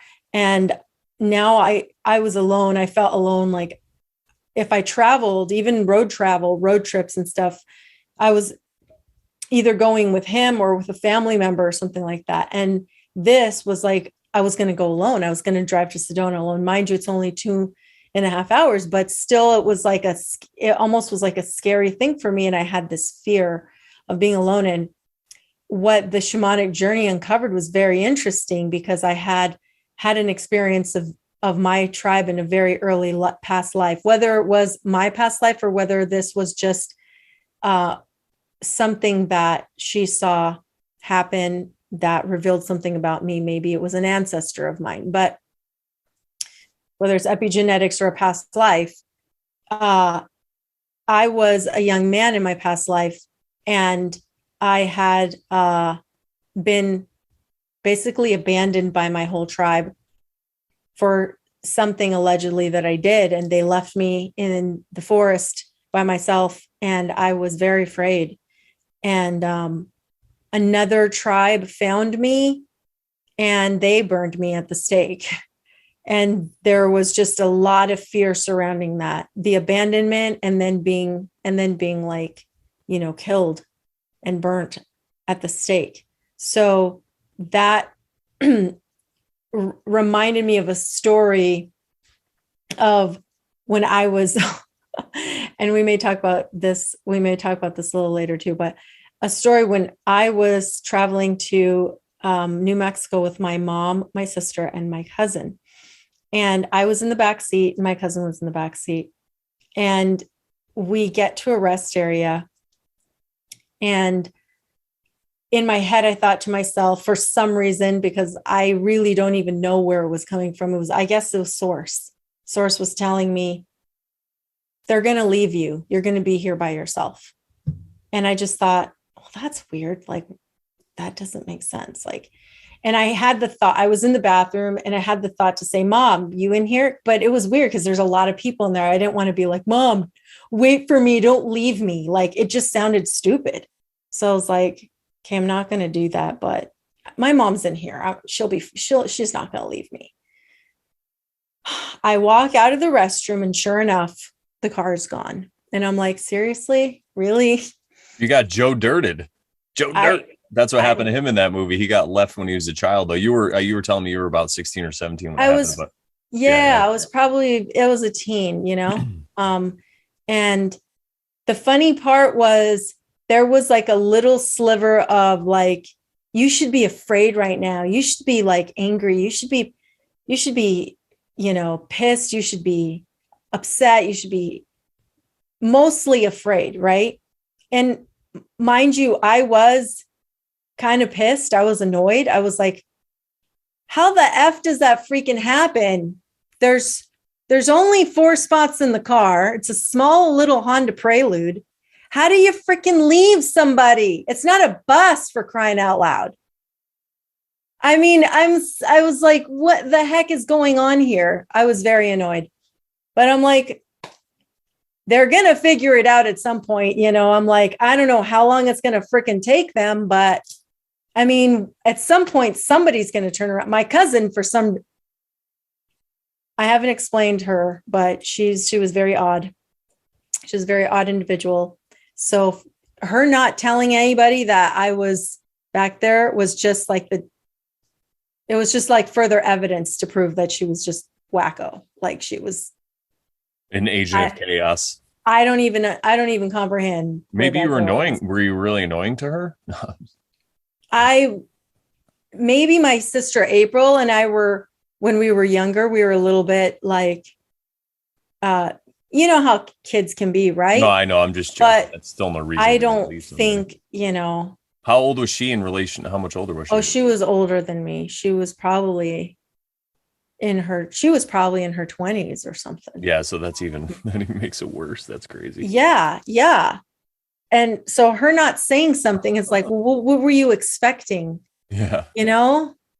Like, so my sister apparently said, she asked me a question, then she looked in the rear view, which it's like, how far along were you? Were you just like, oh, da da da da, just like going along, and, Right, Sharon? right? Sharon? Oh, wait, Sharon? what? Where's Wait, Sharon? exactly. How long was it, by the way, before they realized it? I don't remember, but it was a good bit. I'm Like an gonna guess. hour, I'm like gonna guess it was probably like 20 minutes? between 30 minutes and an hour, Oh, okay. But the thing was, when some of these exits Oh, yeah, yeah. along that freeway are far apart. So by the time you find a place to turn and then do a U-turn and come back, it Yeah, so was, they probably figured it out within like 15, 20 minutes, but then they just had to turn yeah. around. And I don't, I didn't go back and ask for details. At the beginning, I was just like, seriously, but, That reminds me of something when I was younger. We used to go to this park called Quasi, Lake Quassapog, and it was like an amusement park on the side of a lake. It was definitely low budget. It was pretty sweet though. And one time there were three of us sitting in the back, 'cause I have two younger brothers, and my dad, because there's a picnic area, like a giant picnic area. So we'd always meet people there, and he'd bring all this food and grill it up and stuff. It was really cool. And there was this Tupperware container that had barbecue chicken in it, and it was raw, because he's going to cook it. And it opened up and it went all down my back. And I didn't have another change of clothes or whatever with me. And I was so pissed about it. Like, I forget how, I think I might even cried. I think I was like 30. No, I'm just kidding. I was probably like 8 or something like that, or 10. But I was like so annoyed and pissed off. And I was just like blaming my dad for it. Like and I went into total victim status because of it. I'm like, how dare all this happen? Why did this happen to me? And I'm like asking these questions. It's the same kind of thing. It's so funny. yeah, yeah. But yeah, for me, it was just like, I just felt like this urge to be like they're going to leave you and they're not coming back, type of thing. And I'm just like, no, they'll be back, it's fine. Yeah, you just had to trust it. And yeah. Yeah, I just had to like roll my eyes. But yeah, all of that. So yeah, basically that shamanic journey that she told me about was about abandonment. And it triggered my memory of, because I kind of pretty much forgotten about that story. And it reminded me of that story when I really was abandoned, in this lifetime. And how could it be something that what maybe triggered my feeling abandoned or feeling fearful for like being on my own and taking this road trip and going up there and everything. And so yeah, it just was like, I think it was just helpful to know that story so that I could be okay and release that and let it go and be okay with being alone. And so, on my way back, actually, I just felt a lot better on my way back home. I just felt a lot better about that. That's awesome. Yeah. I love it. But yeah, how far? I mean, I don't remember. I didn't look at this. We've been going about an hour in almost 40 minutes right now. Oh, okay. Okay. So we could finish. We'll at least, we'll finish up this section. And I wanted to bring in next. We're going to talk because we're talking about like all this crazy stuff, right? Manifestation and all this stuff. Well, there's a concept, and we talked about this before. Like, are we even supposed to talk? Like, are we supposed to talk to each other or are we supposed to talk as much as we do? Just like when we talk about like eating, can you be a breatharian and not eat? Does it all have to do with your belief system? And there's this quote that I wanted to bring up here by Cecil Rhodes. There we go. And it has to do with language because there's some people that say that the English language itself, it's like you probably heard that it's a green language, like all these words, relate back to each other. There's so many words that sound the same. And it's that's kind of what like green means? Because I never knew that part. well, it's part of it, but it has to do with our language being a magic language, like a magical language or whatever. Here, let Oh, me bring spell up. casting. Yeah. And so That's why this it's is a called quote here. spelling. Exactly. We're going to bring up this lovely quote by Cecil Rhodes, who Cecil Rhodes was the guy who colonized South Africa for the British. And he was around in the late 1800s. He had a bunch of money, and his whole idea was to kind of, take over. Well, I'll read it and you could see. Why should we not form a secret society with but one object, the furtherance of the British Empire and the bringing of the whole world under British rule, for the recovery of the United States, for making the Anglo-Saxon race but one empire? What a dream, but yet it is probable. It is possible. And the reason I'm bringing this up is because there's a lot of people who actually, when you get deep into this stuff with Cecil Rhodes and you look into like one of his lackey guys, this guy named Milner, they talked about these ideas about how are we going to control the whole world? Well, if we can make everybody speak one language, if we can make everybody speak the English language, then we can control them. Because if you speak that language, then you're going to think in that language. And so it's a lot easier to get all the propaganda and everybody kind of on one page if you have them speaking and thinking all the same things. So And I think when this you is think, that's how you begin to manifest, is what you exactly. think. And I was just thinking about this the other day because I have a friend who's deaf. She has these hearing aids now so she can hear. And I was like, I wonder what it's like growing up deaf and not knowing the language. Like, how do you have an inner monologue with yourself? Are you even having an inner monologue, or is it more like of Visuals or visual or intuitional or something like that, yeah, that's a great question. Do you because they still talk. Go do you ahead. still talk to her? Yeah, I should probably ask her. Yeah. And well, she now because she hear, she can hear and she could talk and stuff. It might be different, but I wonder if she can remember. And the other thing I was going to say was that I'm sorry. no, it's all right. It'll come back. Well, yeah, basically just oh yeah, the negative. So we talked about before how we have in this society, we've heard that a lot of people have one positive thought to every four negative thoughts. Oh, from that video we were watching that one time. So I'm just wondering how it, oh, my cat just tried to bite me. I was wondering how it like manifests itself. Like if you don't ever really learn the language or use it that much, do you still have these negative thoughts that come up, or how does it come up in a different way?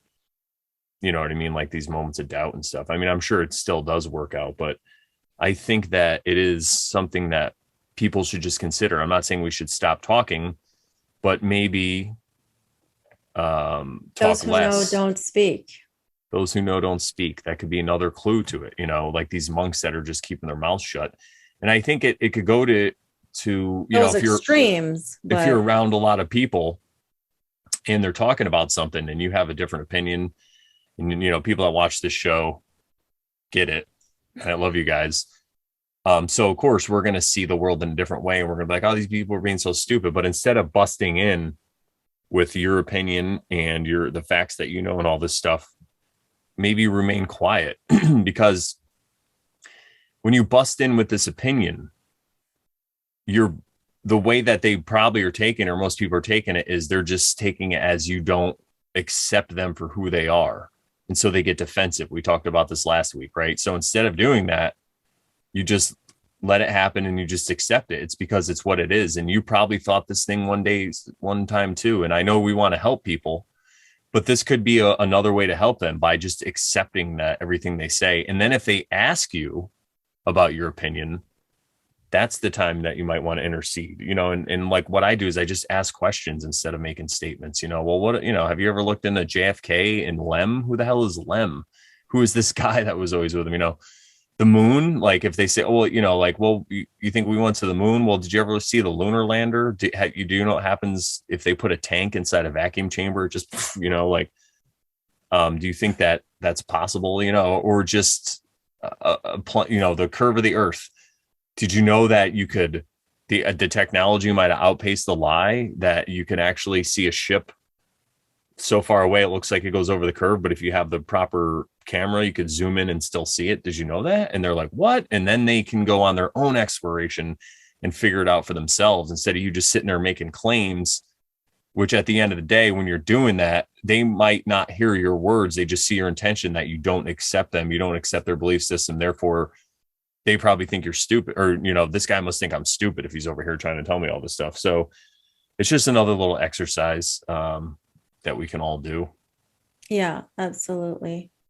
Yeah. But we wanted to finish this off with a discussion on demons and angels. Yeah.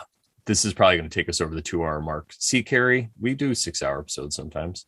Do you think it will? Okay. Well, we're about 15, 20 minutes away from 2 hours. So it's all right, though. Well, if it starts going crazy, I'm sure we can always, we could go through most of this and then make it part of the next episode and talk about the other thing we want to talk about. Yeah. Narcissism stuff in the next episode. But we got a great quote from our friend Meows, Steven. Well, actually, questions.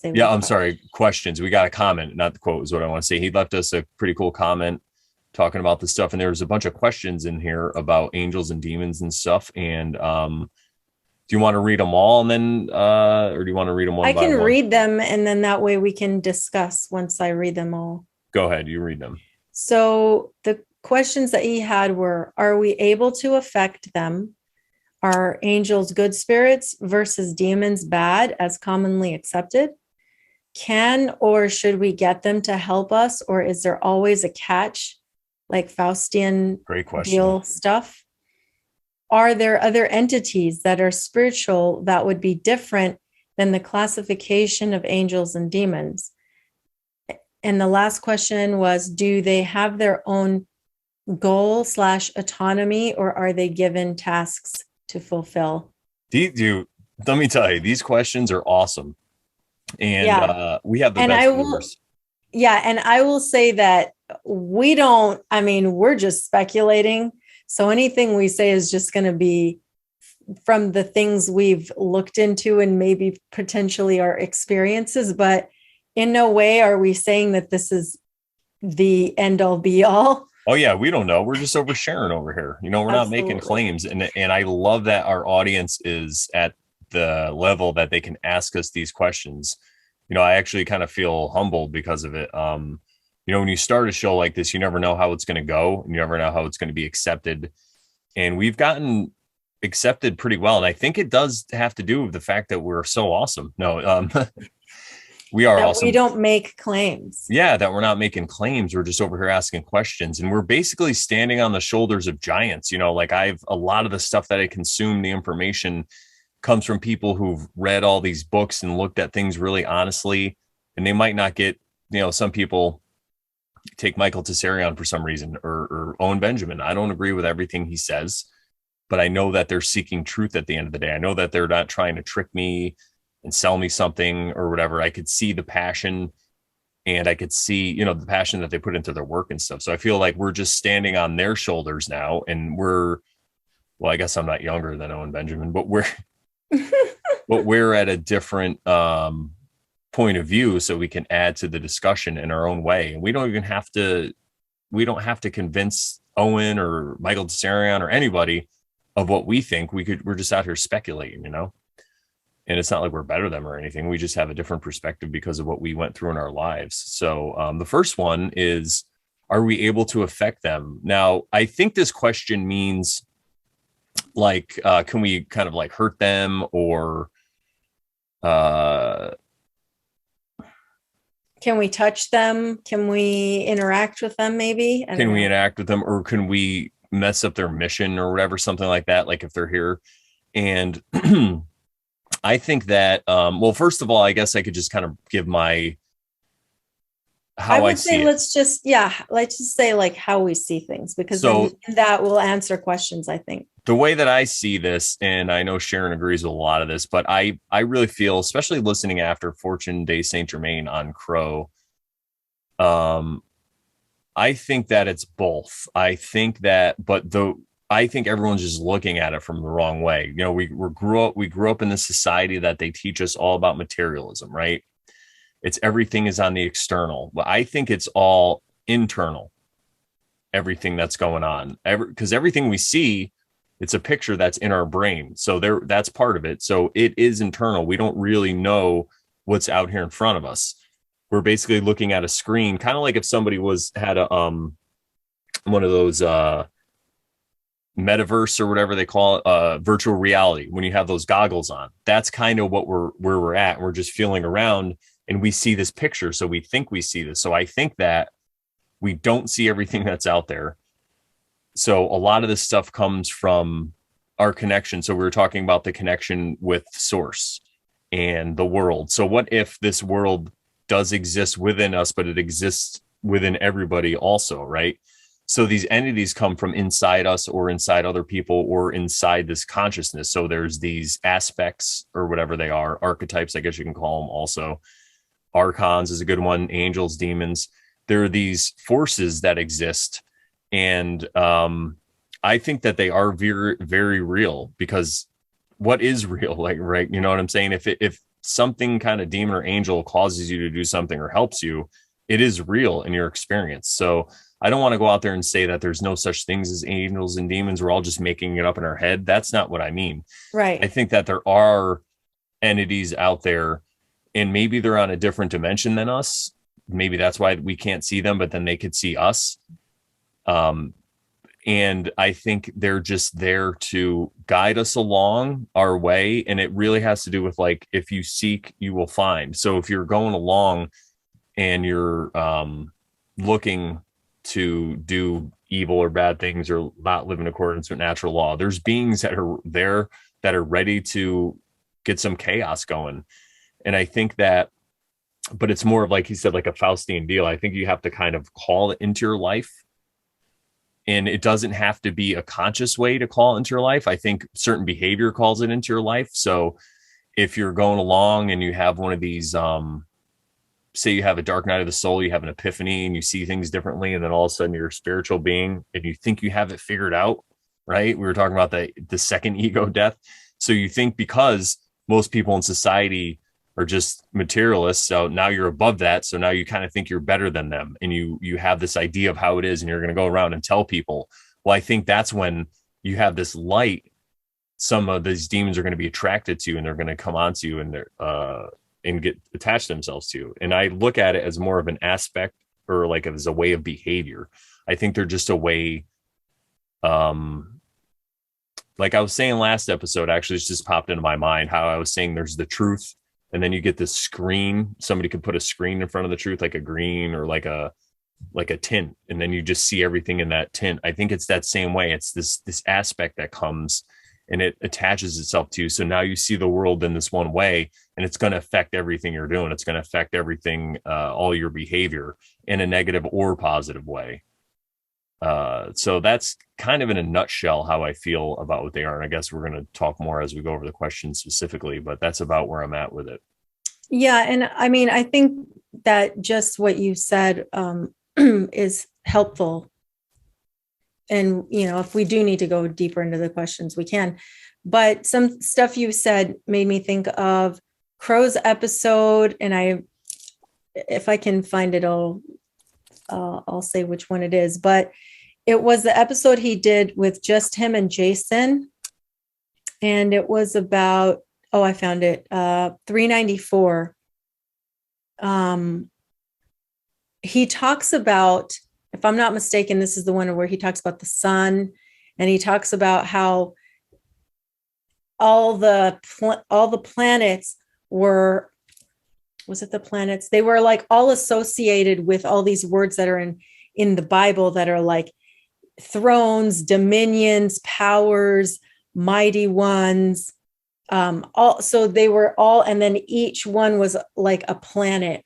So each one was a different kind of force or a different kind of creature or being. So like, I don't know anything about it, but what he said was very interesting. And I just thought, I'd never even seen or heard it put in that way. So it could be, it could be related to that. There's could be some truth to that there are these different realms that are, I think it was like that the different planets, as they are called, were like either more removed from our realm, the Earth, all the way up. And so like the first one would have been, see now I'm not even going to say, but it was like, Venus and Saturn and, blah, blah, blah. Actually, Saturn was the last, if I remember, but Venus and Jupiter and Mars, whatever. So like each one of those represented one of those, whether it was the mights and the dominions and the powers and thrones and all that. So each one was one of those. And it was almost like each one was more like a level up above the other one, which made me think of, and also something you said made me think of what Saint Germain was talking about, where there's different, like almost different dimensions. And I think he was talking about 4D, 5D, 3D, 4D, 5D, right? So allegedly we are in 3D, and then there's a 4D, and then there's the 5D. And the ones, I guess, even Crow was asking him, so like, are there dimensions beneath us? And why can't we see? Because he was saying people, things, powers, whatever they are, things in the other dimensions can see things in the dimensions below them, but they can't see the ones above them. Something to that effect.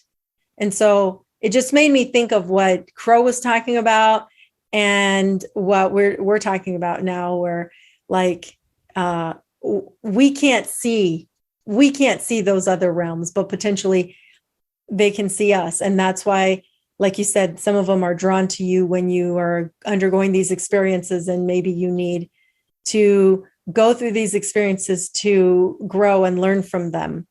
Yeah, it reminds me of the Roman gods. Like say they would pray to the god of war. They'd pray to Mars if they wanted to go to war. It's that same aspect. Depending on the different, whatever you want to do with your life, with your free will, you're calling upon these powers to help you. And people who are engaging in what we would call negative or evil activities, they're really just getting help at the end of the day to get closer to the conclusion that this is not what I want to do, right? So if you're someone who's evil and you're trying to do evil things, but you can't really get it to manifest, then you're always just going to be this person who wants to do evil. But if you're somebody who wants to do evil, and then all of a sudden these forces are helping you do it, and you're like, get to be this ruler, and you're really evil and you're terrible and you're doing all these things, and you're going to get to know that and experience and know what it feels like, to hurt people. And again, there's people who are psychopaths who never, I guess, allegedly, who never feel this stuff. But I think it still adds up karmically. And then also people are able to see you as, like say you become the president of the United States and you're doing all these terrible things, right? They're able to see that. And then from your example, they're able to realize that they don't want to do that. So that's just the unseen of, like we said before, God's allowing the devil to do this stuff, if that's how you look at it, because it all has to happen so people could see that's not what I want to be. I don't want to be Trump or Biden or any of these things, So that's one aspect of the way I think it could work also. So that's why I think it works so well either direction, positive or negative. And then so we'll look at these questions right at their face value now. Are we able to affect them? I don't think that they're on a different, I feel that they're on a different plane than us. So I don't think we can affect them in a way of like hurting them or destroying them or making them go away or whatever. I just think that we're able to stop their influence over us if we want to consciously, or call for their influence if we want to, consciously or subconsciously, I think.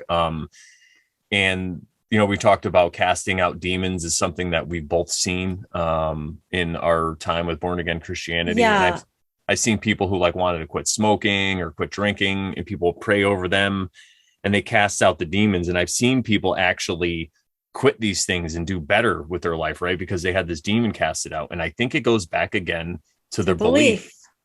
Exactly, because they were at a point in their life where they were ready for it and they needed some assistance. They needed some help. So what happened was all these people praying over them were putting their intention into this, just like we were saying before about manifesting. And they literally manifested this demon to get off of them. And so now this person is able to, because they might say to themselves, how can I do this? There's no way I could stop. The call is just too bad. I need something else. So I it's need this. prayer. I need 10 people to pray over me or So whatever. when they get enough people, then they gain the confidence to then do it, to be able to do it, to not look at the world through this way. They could see, wow, 5 people really care about me. They're putting their hands on me. They actually love me enough to take the time out of their day. They could be watching TV, they could be doing whatever, but they're here with me. So that must mean I'm important. It must mean I'm worth it. And then so it happens, and it could be both. It could be some kind of entity has attached itself to you, and then you need all these people's help to get it off of you, and you're able to realize it. So it's like all the same. That's why I don't like to judge and say, oh, you're not casting a demon out. It's just what I said. It's all because of the love. No, I think it's kind of both, or right. Or it could be the desire of your own heart, as it says in the book of James, that you just can't overcome. But now you can. You've gotten to the place where you can.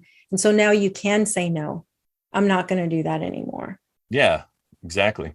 And it's your free will, right? Yep. And it says, go ahead.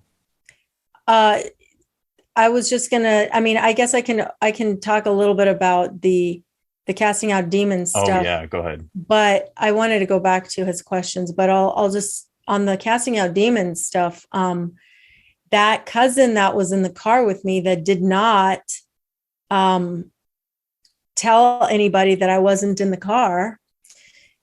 It's like, who does that, right? Because I just thought to myself, when that happened, I thought, who does that? Who doesn't tell somebody, hey, wait, turn around, don't leave yet, there's so-and-so's not in the car, And this cousin of mine was just a very strange person, and some people thought she was demon possessed. That's how strange she was. And not to speak ill of her, but it's just what she was going through. And so there were many times that people would pray for her, and they would go up to the altar and they would all surround her and they would pray, but nothing would ever happen. So to me, it was like she didn't want to let go of her demons. She didn't want the healing. She wanted to continue in her victim consciousness mode of like, oh, you're just treating me this way. And why do you make fun of me? And why do you do this? And how dare you? How dare you? And, she was always like, I'm going to faint. I'm going to have a fainting spell. And, it was very victim-y. How did she say it in Spanish? She said in Spanish. She would say it in Spanish. Yeah. She was like, ay, tía, me desmayo.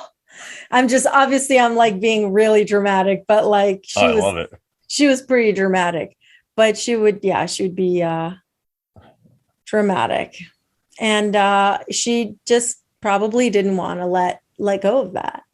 She wanted to still be in her little victim consciousness mind, because maybe that's how she got more attention. That's, she got 10 people to surround her and pray for her, but she was like, hey, I'm cool here. I don't, you know what I mean? Like, yeah, she wasn't ready yet. She didn't have the faith or she just, wasn't ready. Or the desire, right? The desire. Yeah, exactly. Yeah.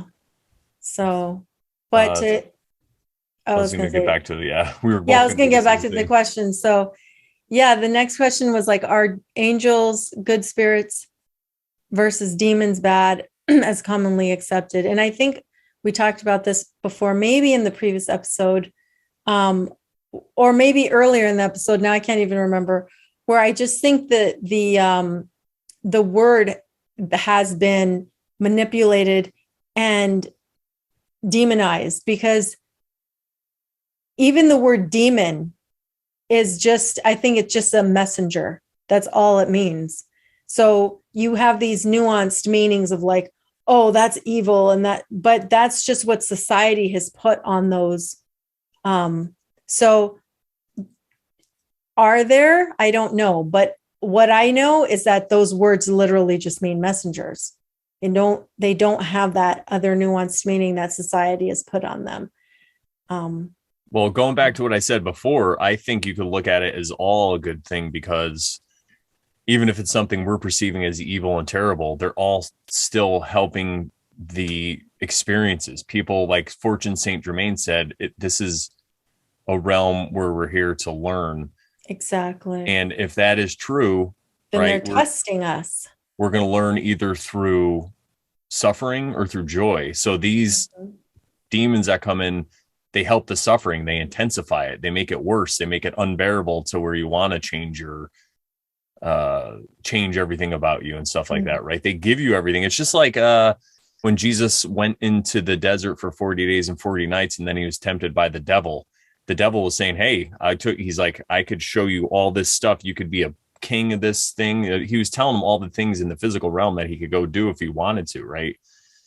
And I think what that really has to do with is it's like some people just have to know that. Some people just can't say, no, I don't want to be the king of this realm. Some people actually want to do that, or they want to be able to manipulate people and they have to feel it and go through it and then work it out. So I do believe this is all happening and it is all perfect from that point of view, but they could be looked at as good or evil. It just depends on your lens and what lens you're looking at it through. Yeah, I like that. Yeah. All right. And then it says, can or should we get them to help us? Or is there always a catch, like a Faustian deal stuff? I think we kind of talked about this stuff. I feel like there is a catch to. If you're not in accordance with natural law, right? Yeah. Yeah. If you're using it in a way, well, either way, you're sacrificing. So the catch is you're either going to do it for yourself and then you're going to have to deal with these negative consequences, or you want to do it in a way where you're sacrificing your own wants and desires to help everybody. And in that way, that's the catch, if there is one. But it's, it's a good thing, but that's the sacrifice that has to be made. Okay, well, having said that, like, can you explain to me maybe like when he was talking about, let's just say when he was talking about his brother and the deal that he needed to get his business up and running or whatever, but he didn't have the money. Like, I mean, it was his business. I mean, who was going to benefit from, I mean, I'm just trying to think of like, what was the sacrifice for his brother? No, yeah, that's a great question. I think because of the nature of the business, I think it was something where they're actually helping people and they were trying to bring healing to the world. So okay. I feel maybe that's what it was, because it was like all a nonprofit organization and all this stuff. Okay. So I think that's what it was. It was in the line of, and that's probably the investor that stepped in to help them. I'm sure he probably saw that. He probably saw that, wow, these people are really good people and they really are trying to help out and save the world or whatever it is. So I think maybe that's where it came from, or maybe it wasn't, and there was some kind of price that they had to pay because of it. But I think that's more of what it was. I mean, that I guess it's just my pure speculation, but yeah. And what about, because I don't think that wanting good things for yourself that are in accordance with natural law is a bad thing either. No, like, it's definitely not a bad thing. I just want to be in a better situation in his life. Yeah. I don't think that there's necessarily always a necessary sacrifice, and is what I'm trying to get to. Well, what I meant, just living in accordance with natural law itself is a sacrifice. That's really at the end of the day. Okay. Because in this realm, you could do whatever you want. You could go satisfy all your desires. So if you're, all your evil, wicked desires. So I think in the way that they were doing it, they were just doing it in a selfless way, Could it be? I mean, I could be wrong about that, but yeah, I think as long as you're in accordance with natural law, like you said, I think that really is the sacrifice, because you're like Jesus. He had to make a sacrifice at that point when he was in the desert for 40 days and 40 nights. And he had to say to himself, that's not why I'm here. I'm not here to be the king of these kingdoms and do that. He's like, I'm here to be a message for people. So he just stayed on point with it. Yeah. Go ahead. The not last question, but one of the last questions is, are there other entities that are spiritual that would be different than the classification of angels and demons? And I think that what I was talking about earlier, where Crow's talking to Jason, and it was episode 394 about this. It was like they talked about sun worship, but they were talking about a lot of these things about the thrones and powers and the dominions and all that stuff, and how those could potentially be. I can't remember if they said it or Fortune alluded to it or something to that effect, but it felt like they were alluding to different types of potentially angelic beings or things of that nature. Now, again, this is all speculation, so I wouldn't really know.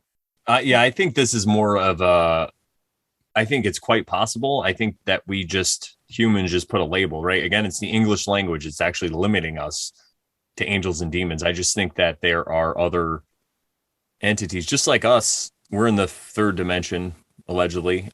We could help things below us, so we can help like animals, or we can help plants or whatever it is. There's these other, because I don't know when he's talking about first dimension, second dimension, third dimension. I don't know. He might just be talking about consciousness, levels of consciousness. You know what I mean? Like might just be speaking about two-dimensional consciousness, where you could say maybe an animal has two-dimensional consciousness because they just go basically off their own instincts or whatever, a plant or whatever. So I think in that way, we could affect what's below us, and what's above us is trying to help us or affect us. And there's really no way to put a name on what it is. I think that's just done in the English language. So I think, yeah, there could be other beings, or we don't even know exactly what they are, that's out there. So yeah. And something that just jogged my memory is that when I was looking into like the Torah observance stuff, and they were reading the Bible from like kind of a different perspective, and looking at, especially when I was listening a lot to Rob Skiba, and he was talking about the giants and the angels that slept with the daughters of men or whatever, right? That was all, to me, that was, in the end, I don't know what is true or not. It's a story, and it could be allegorical. I don't know, right? It could be true. It could be allegorical. It could be Bigfoot. You know, people say Bigfoot's right. interdimensional. Maybe these beings used to populate this realm, and they figured out a way to materialize and dematerialize, right? Like we were talking about last episode. Right. So maybe they can materialize and make themselves visible to people who are ready to see it, and whatever it is, you know. So again, we have no idea, but yeah, I think there are other. But it also made me think of like these other words that are used for certain beings, like the seraphim, which I think are serpent-like. I think if I'm remembering correctly, and so could it be that there are serpent-like looking beings that are certain type of angelic beings, or like shapeshifters or lizard people? All this like, comes in. Or I think, yeah, even Crow was talking about archangels. Of course, he says arch, but archangels, because could they be different than just regular angels? And could they be different from seraphim? Could they be different? You know what I'm saying? So like, yeah, I mean, but this is all speculation again. Yeah, so. I think it's totally possible. I think we're just limiting it with our vocabulary, you know? Yeah. And the last question is, do they have their own goal or autonomy, or are they given tasks to fulfill? That's a great question. Well, I think we kind of answered that in a roundabout way. And to put it together, I think it just has to do with beings that are on a higher level than us, obviously. So I think that it's hard. It's impossible for us to answer this question, obviously, but I think maybe they do have a goal, and maybe they figured out the way for them to get to their next level is to help us. Maybe it's a chain. Maybe they can only go up if we go up, right? So, and maybe they realize that they can't just help us by being good all the time. You know, maybe they have, like I said, there's people that want to do evil, so they have to let them experience that evil, right? So they get in there, and who knows what their mission is. Maybe they're the staunchest demon ever, and they're never going to give up. But again, I really feel that you have to call them in, and you could still call them out. You know, Fortune Day Saint Germain has a great exercise for that, and we're probably going to be doing some recordings with that. But it's just an exercise you could do to kind of shake off the demons, you know. So definitely check out that episode. I think that was in episode 388 on Crow, where he talks about all those different things. So 388 was a good one. Go check that out, because that stuff, again, you're letting them know, you're letting the universe, you're letting yourself know that you're done with this, that you're shaking it off, and I think that is really important. You're speaking it into existence. Yeah. So the first question that Stephen sent us in the chat was, are we able to affect them? But we have this other question that if you turn it around, it's like, are they able to affect us? And if so, how? And Fortune spoke to this, I think, on the question and answer one. And you basically said it's fear brings them in. I think we mentioned this in a previous episode. Yeah, that's but huge. If you're not even worried about it, and if you don't fear it, they can't do anything. They can't do anything to you. Yeah, I don't think it's the way that Hollywood portrayed it, where you get like what's that movie? The Exorcist. That's one of them. That's a good one. And then there was another one, the possession. Oh, okay. The possession of Emily something or whatever. And I watched it. And it's about this girl. She's in college, and then one night, like, she wakes up and there's these crazy lights, and this like evil presence comes in, and it possesses her, right? And she's like doing all, like The Exorcist, she gets all crazy. Right. I don't think that's how it works. I think it works in the way they're playing it in the movie. It's just our fault for taking it that way. Maybe she did go off to college, and maybe she wanted to try and experience these other things because she grew up in this tight religious household, and she wasn't able to fulfill her desires. She wasn't good enough for people telling her, no, it's not the right thing to do. She had to know it. She had to experience it. Right. Mm-hmm. So this demon comes in to let her do this. So it's also another way to trick yourself that you're not making these decisions. You can get into victim consciousness, just like the devil card. You could say, there's nothing I can do about it because this devil's right here behind me. But as we see, the chains were loosely set upon them. Them chains are painted gold, right? So it was their choice to let it in, and it's conscious or subconscious. I think subconsciously, if you're going about the wrong path, not living according to natural law or whatever, these entities do come in to help you along your way. And it doesn't sound like help, because it seems like they're screwing up your life, but that's how people learn. Like I talked about my friend who was a drug addict. He didn't learn until he almost died and left his kids fatherless, and maybe there was a demon guiding him and helping him that whole way. Maybe there's an angel there also helping him, making sure that he didn't get killed. I don't know. But yeah.